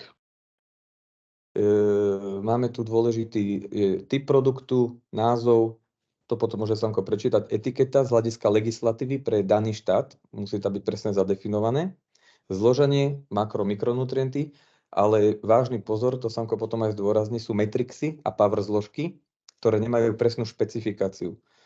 Úrad verejného zdravotníctva alebo antidoping a proste všetky agentúry, ktoré monitorujú výživové doplnky, nedovolujú matrixy a power zložky, lebo sa za tým schovávajú látky, ktoré nevidíme a môžu byť pre telo nebezpečné, hlavne kombinácie, môžu obsahovať veľa kofeínu, veľa možno stimulačných látok, alebo môžu obsahovať aj látky, ktoré sú na zozname zakázaných látok antidopingovej agentúry. Potom je tam dôležité dávkovanie a vyrobené v. All right, so you can see the information, what can be found on the product type. Martin just mentioned type by type or dot by dot what everything you can find on the label as a product type, title, label according to the legislation of countries, composition, macronutrients, micronutrients, also information so where the product was made. But what he said that it's really important is be careful of metrics and power components because they are banned with associations as anti-doping agency, and they need to be written.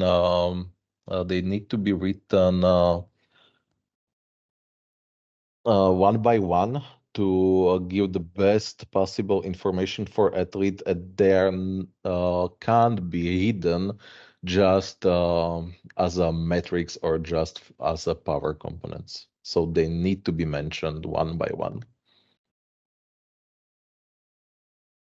Dobre, takže tuto máme krásne ukázané základný produkt, proste etiketu, ako sa ten produkt proste volá a vždycky názov obsahuje vo väčšine prípadoch, že naozaj, že o aký typ produktu sa jedná.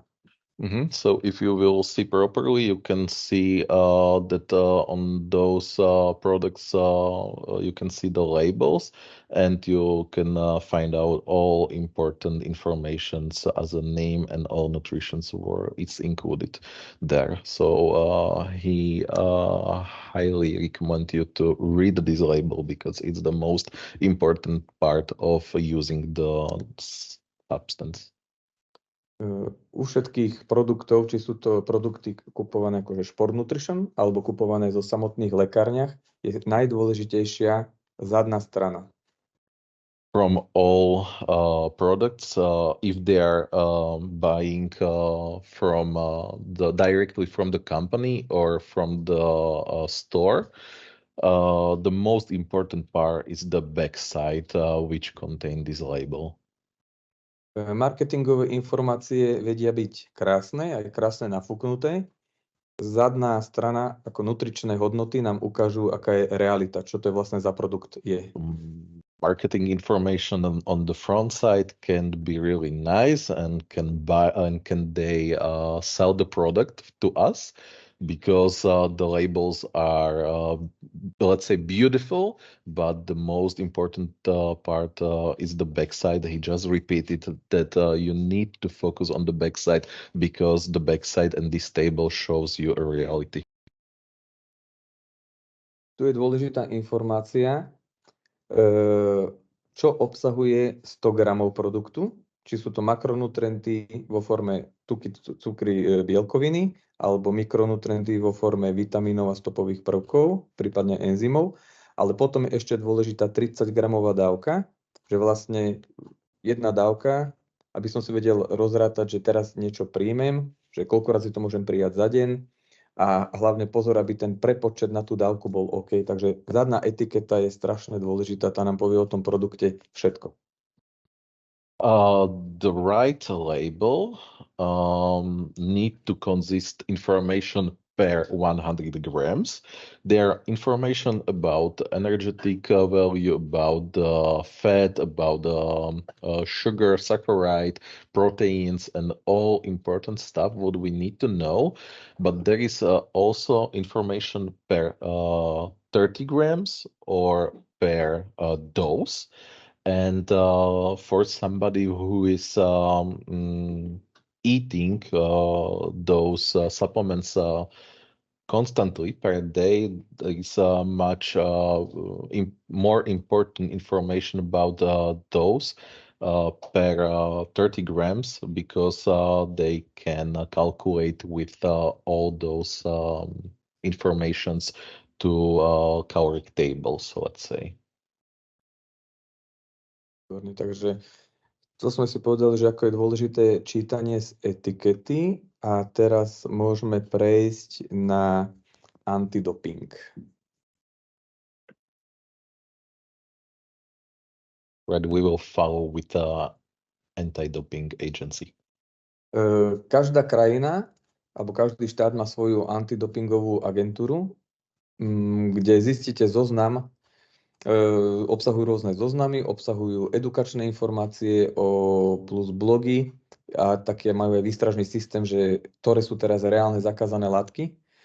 A treba si to v rámci každej krajiny nejakým spôsobom vyhľadať. Slovensko má antidoping.sk, Češi majú, Česká republika má zase antidoping.cz, takže je to ľahko dohľadateľné. A je to prečo vlastne sú tieto agentúry a ich informácie dôležité, pretože v dnešnej dobe nám zakázané látky proste sa nám dostali do voľnopredajných výživových doplnkov. A tieto antidopingové agentúry majú výstražný systém, kde tieto produkty nejak monitorujú a na ne upozorňujú. Takže každý športovec, ktorý robí šport na vrcholovej alebo vyššej úrovni, že sú tam reálne súťaže a môže tam prísť antidoping a kontrolovať. Takže jedna vec je, že vznikne problém, je to dosť problém, lebo je to dopingový škandál, ale druhý problém je, že niekedy tí športovci nevedia, že tie rôzne výživové doplnky obsahujú zakázané látky a môžu si poškodiť zdravie. To je ešte väčší problém, jak to, že môže mať dopingový prúser. All right, each country has its own anti-doping agency where you can find a different type of lists. Those agencies also provide us with some learning systems. There are also lists of prohibited nutrition supplements, and what it's even more important than everything else, that those lists provide us with supplements which can damage or risk our health or give us some problems within anti-doping control system during the tournaments, because a lot of athletes thinks that if they are consume doesn't matter which supplement, it's illegal, but sometimes they can be inside some prohibited substances, and we can run into really serious problem, and we can have anti-doping problem with the agency. So it's really important to check their websites. Each country has their own agency. They also have their own social media where regularly provide us with new information about supplements and warn athletes about changes and everything what it's important for them. Dobre, potom Novel Food katalóg, veľa ľudí ho nepozná, ani nevie, že niečo také existuje. Od niektorého roku, by som teraz klamal, neviem si spomenúť od ktorého, proste vznikol tento katalóg a v ňom sú všetky látky, ktoré sú povolené vo výživových doplnkoch. Dokážete tu dohľadať každú jednu účinnú látku, ktoré obsahujú všetky výživové doplnky na svete. Vy, keď si tú látku vyhľadáte, viete zistiť, či je zakázaná, povolená, alebo bude zakázaná. Vy, keď užívate niektorý výživový doplnok a tú látku nenájdete v tomto zozname, tak je to problém. Alright, on this slide, you can see the novel food catalog where you can look up every single active ingredients or substance that all the nutrition supplements in the world contain, and whether it's approved and whether it's on the list of banned substance or pending approval, or whether it's approved already. So you can check every substance of every supplement, and you can find out if it's banned, pending approval, or already approved.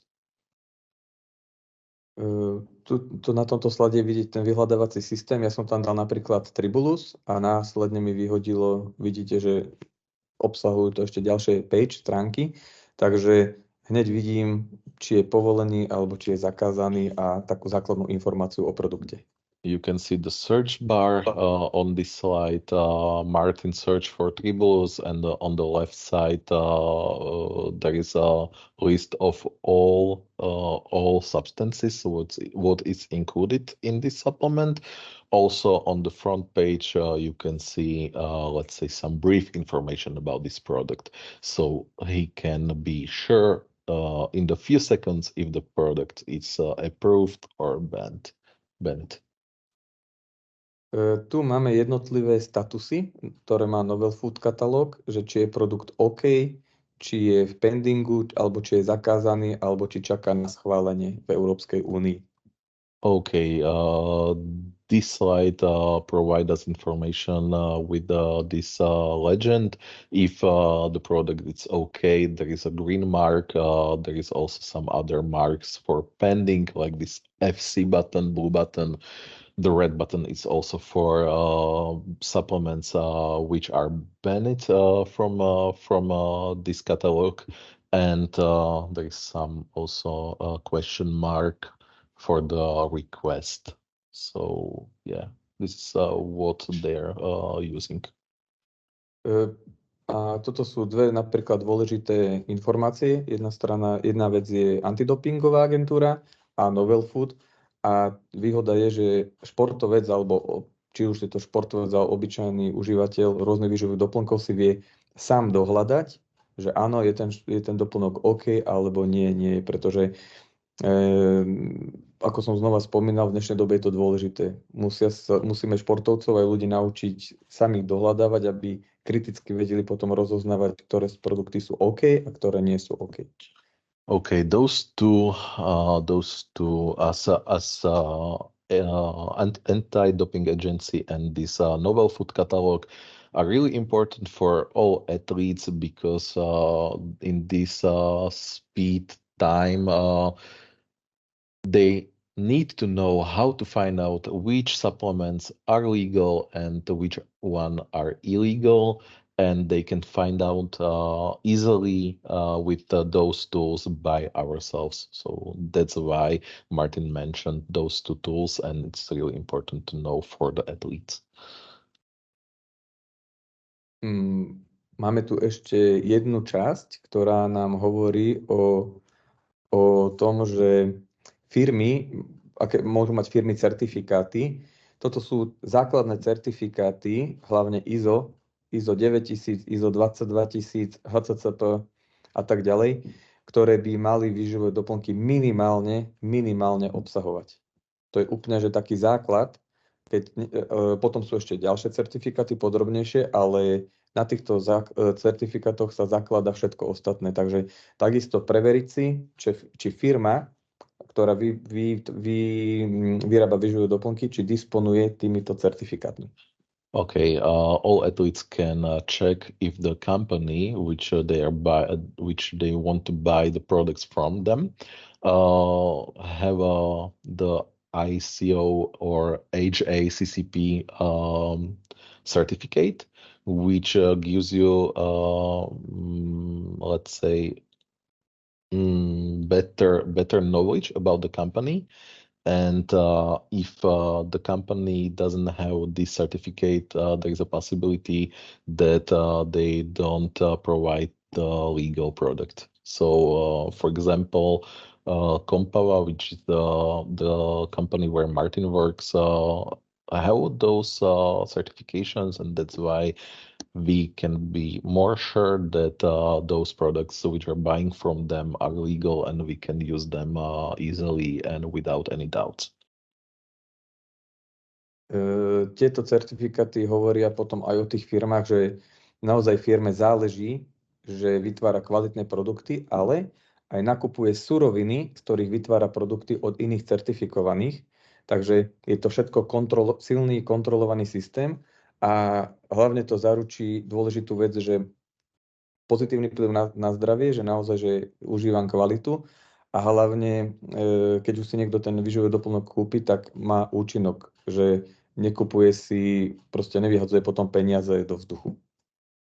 All right. When we can see that the company have this certification, we can be sure that not only they are making good quality material, good quality supplement, but also they are buying the good quality raw materials.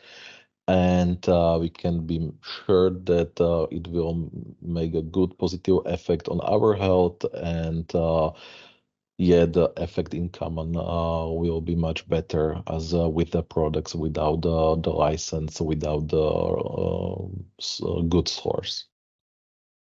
Dobre, môžeme prejsť na ďalší slajd.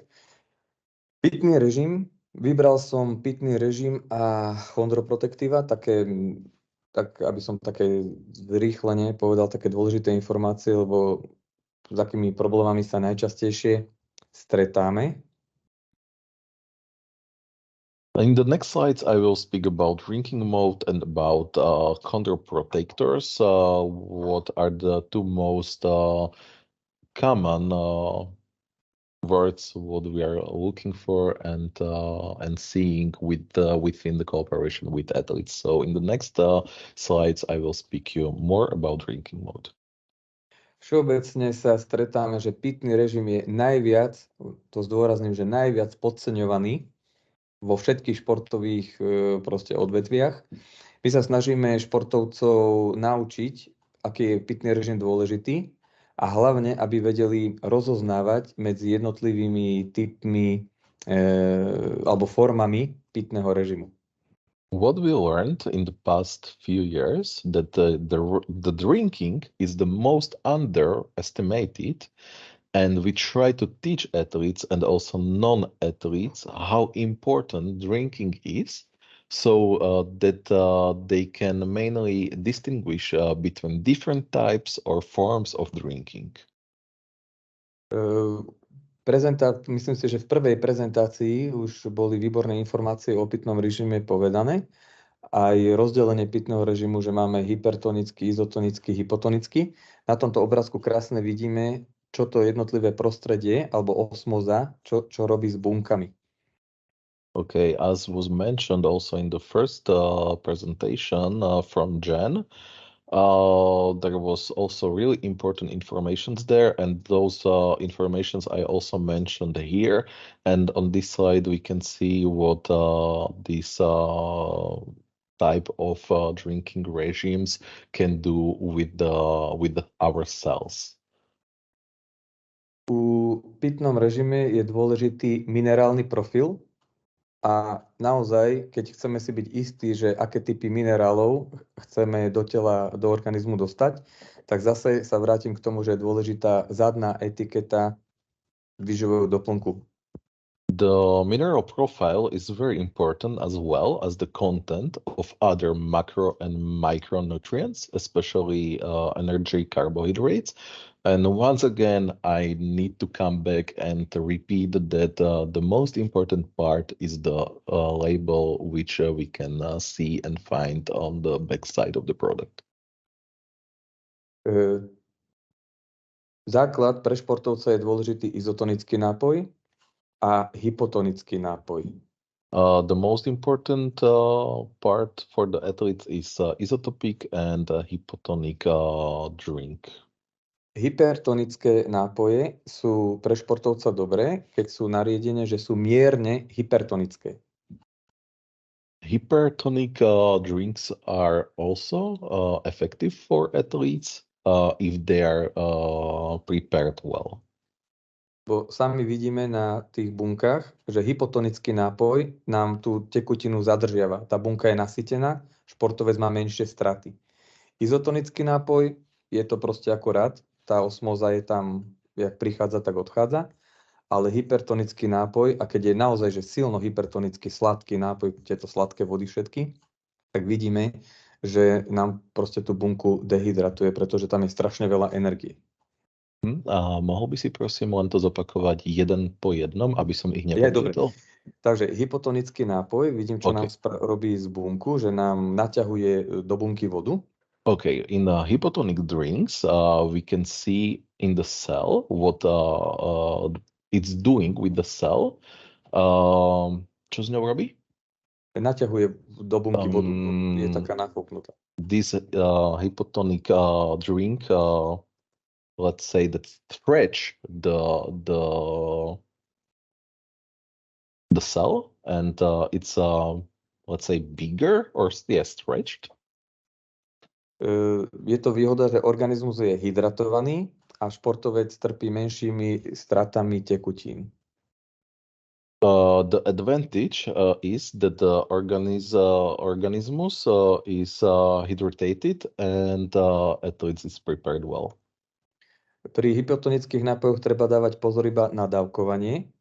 Within hypotonic drinkings, it's important to see the dose of the hypotonic drink. Pri predávkovaní sa nám môže zvýšiť diuréza, to je, že častejšie sa chodí na WC.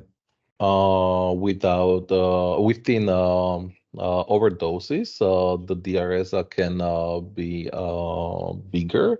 That means that we will need to go to toilet more often. A hypotonické nápoje majú kontraindikáciu, čo sú napríklad vysoký krvný tlak. And hypotonic drinks are also not good for the high blood pressure. Takže hypotonické nápoje patria naozaj pre športovcov, keď sú obrovské straty minerálov, je naozaj teplo, športovec sa potí a potrebuje doplniť kvalitné minerály a hlavne, aby boli zadržiavané. Musí byť na to ako keby prostredie. Okay, so those drinks are good when the athlete have huge losses of minerals. It's really warm outside or inside. He's sweating, needs to replenish the minerals and hold them. Môžeme prejsť na izotonické nápoje. Takto, dôležité je, niekedy aj veľa športovcov napríklad pije vodu z vodovodu. When we will follow with isotonic drinks, we need to mention that a lot of athletes drinking still water. Obyčajná voda, aj u pitnom režime je strašne dôležitý minerálny profil. In the drinking regime, the mineral profile is really important. Pretože keď niekto podáva športový výkon a príklad je leto, že sú obrovské straty, že človek sa potí, sú straty minerálov, tak obyčajná voda, ktorá nemá dobrý minerálny profil, spôsobí, že tie straty minerálov budú ešte väčšie. When it's the warm and the athlete is drinking the tap water or still water, and he's losing a lot of minerals, the tap water can ensure that the athlete will lose even more minerals as he already lost. Preto je u športovcov dôležitý pitný režim, aby bol hypotonický alebo izotonický. That's why it's important that they will drink hypotonic or isotonic drinks.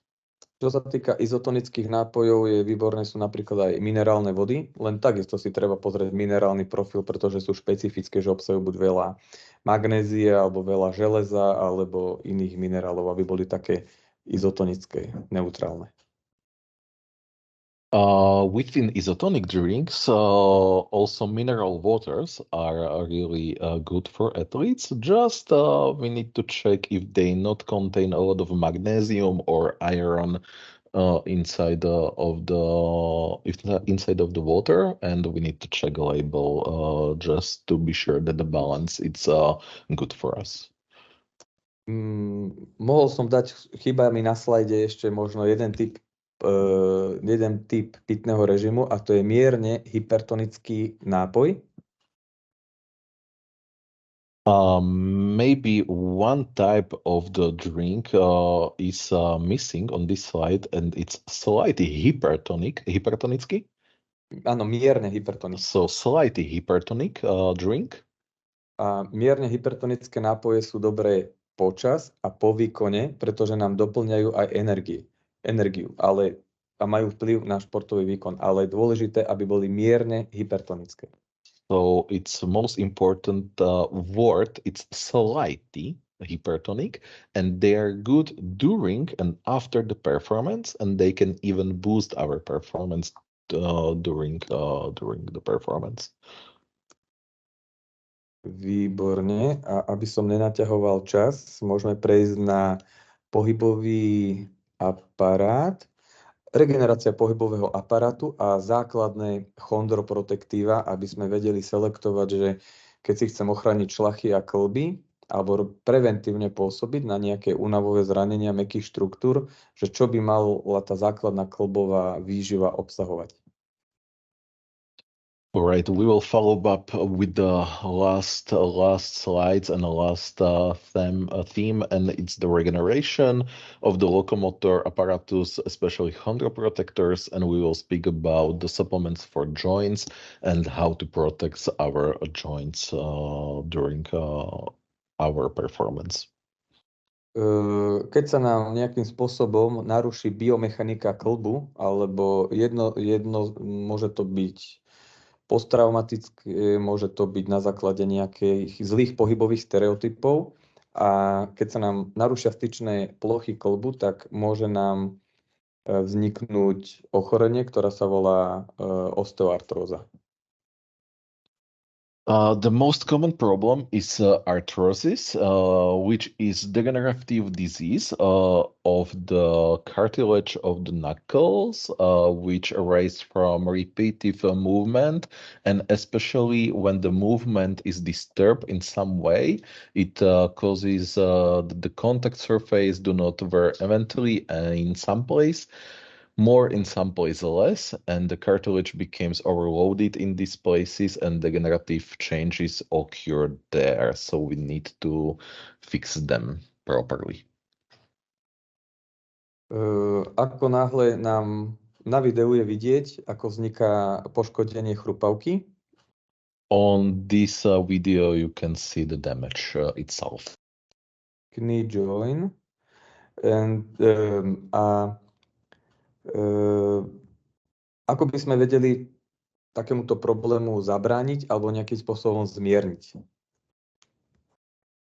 The right question is how this problem erase or deal it, or how to at least make them slower within our joints. So we need to try to fight with them somehow. Martin will tell us how. Dôležité je prinavrátiť nejakým spôsobom správny pohyb, ak pomocou kompenzačných cvičení.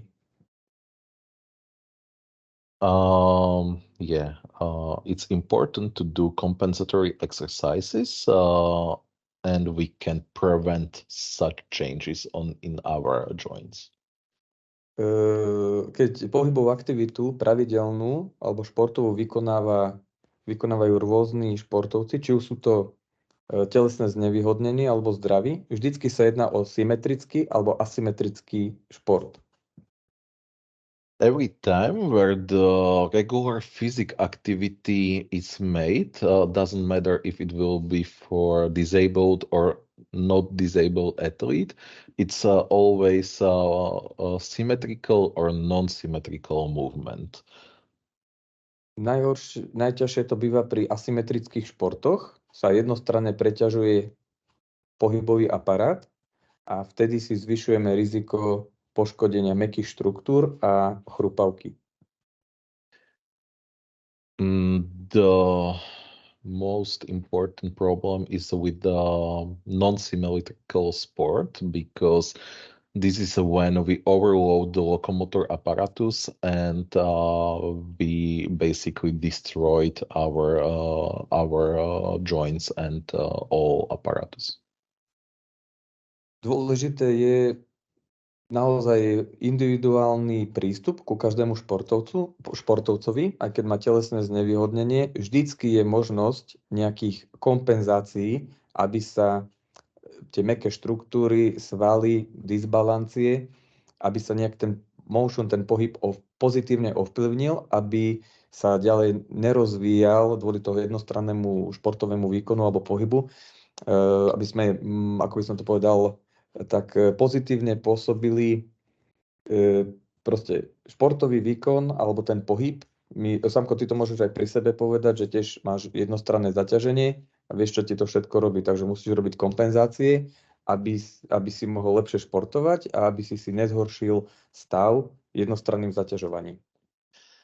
What Martin said is that individual approach within athletes is really important. It doesn't matter if the athlete, again, is disabled or not, but individual approach is one of the most important keys. And within supplements which will regeneration us, they will regenerate soft structures, joints, muscles as well. And what he mentioned is especially the boccia athletes, when they throw their balls from the side of the wheelchair and they have disbalances, it's really important to do compensatory exercises and be really working on regeneration and with those compensatory exercises, because they will destroy the joints sooner or later. So it's really important to take a look on this. Takže dôležité sú jednoznačné kompenzačné cvičenia, ale potom si vieme podporiť regeneráciu pohybového aparátu pomocou výživových doplnkov. Tu je základné zloženie, ktoré by mal obsahovať. Je dôležité si iba zapamätať, že jedna dávka má obsahovať minimum 5 gramov kolagénových peptidov. First of all, the compensatory exercises are important, but the second part, which will help us, is food supplements for joints. And what is important, then one dose should contain 5 milligrams of collagen peptides. So this is at least 5 milligrams, at least. Kolagénové peptidy, prolín, hydroxyprolín, glycín, hydroxylizín sú moc dôležité pre regeneráciu mäkkých štruktúr. Collagen peptides, what Martin mentions, are really important within regeneration of soft structures. Chondroitín sulfát, glukozamín sulfát nám pôsobí na samotnú chrupavku, že ho hydratuje a spôsobí to, že keď je chrupavka hydratovaná, tak lepšie znáša pohyb a rôzne, by som povedal, rôzne fyzikálne pôsobenie, ako je napríklad nejaký kompresívny tlak.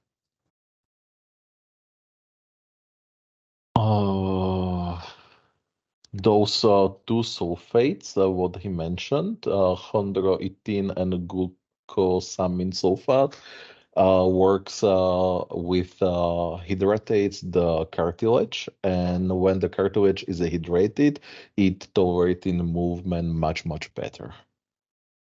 MSM-ko Boswellia serrata má silný protizápalový účinok. This MSM supplement has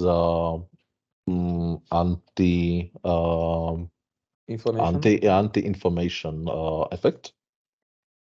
Kyselina hyaluronová je trošičku diskutabilná.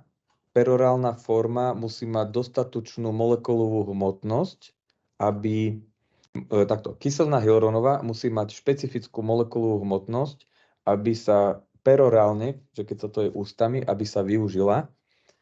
Preto odporúčam viacej, keď už si má niekto užiť kyselinu hyaluronovú, tak odporúčam injekcie synovialy, ktoré sa priamo pichajú intraartikulárne do klbu.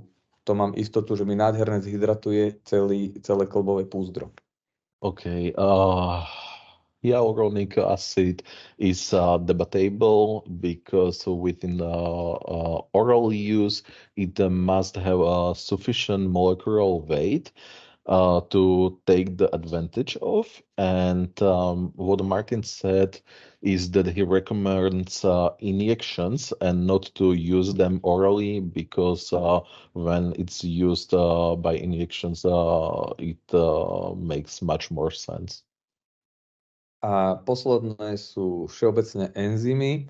Enzymy sa používajú dosť v traumatológii, pretože majú silný protizápalový účinok a likvidujú opuchy, edémy, posttraumatické edémy v organizme. Enzymes are mostly used in traumatology, and they have the strong anti-inflammatory effect, and they mostly heal swelling, so they are really important. A ešte posledná informácia ohľadom enzymov. Keď enzym užijete nalačno, aktivita enzymu sa využije napríklad, že majú protizápalový účinok, alebo nám pomôžu vstrebať rôzny opuch, napríklad klbov.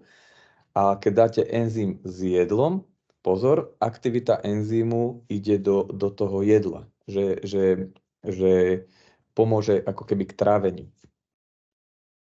Last information about enzymes is that if you use cheap enzymes, it will help us to absorb swelling of the joints. That means when you use them on the empty stomach, it will help us absorb joint swelling. And if we eat the enzyme with the food, the activity of the enzyme goes to the food, and it will help us to process this food in our stomach. Preto tráviace enzymy, ktoré podporujú trávenie, sa dávajú s jedlom, ale protizápalové enzymy, a ktoré vstrebávajú napríklad edémy, je strašne dôležité dávať nalačno. Lebo ako náhle sa dajú s jedlom, tak sa proste správajú ako tráviace a aktivita enzymu nám ide, že nám podporí trávenie jedla. That's why we eat digestive enzymes with the food, but we eat anti-inflammatory enzymes on the empty stomach, because they will help us to process the food. Máme napríklad vobenzym alebo serapeptáza. Napríklad serapeptáza má aj acirozistentnú kapsulu a vobenzym a serapeptáza, silné protizápalové antietematózne enzymy, a musia sa dávať nalačno. Martin mentioned two really good supplements, what I'm also using, and those are really beneficial for athletes, and they are eating on the empty stomach. So if you're interested more about this part, do not hesitate and contact Martin, and he will provide you with this information about the products itself from the company.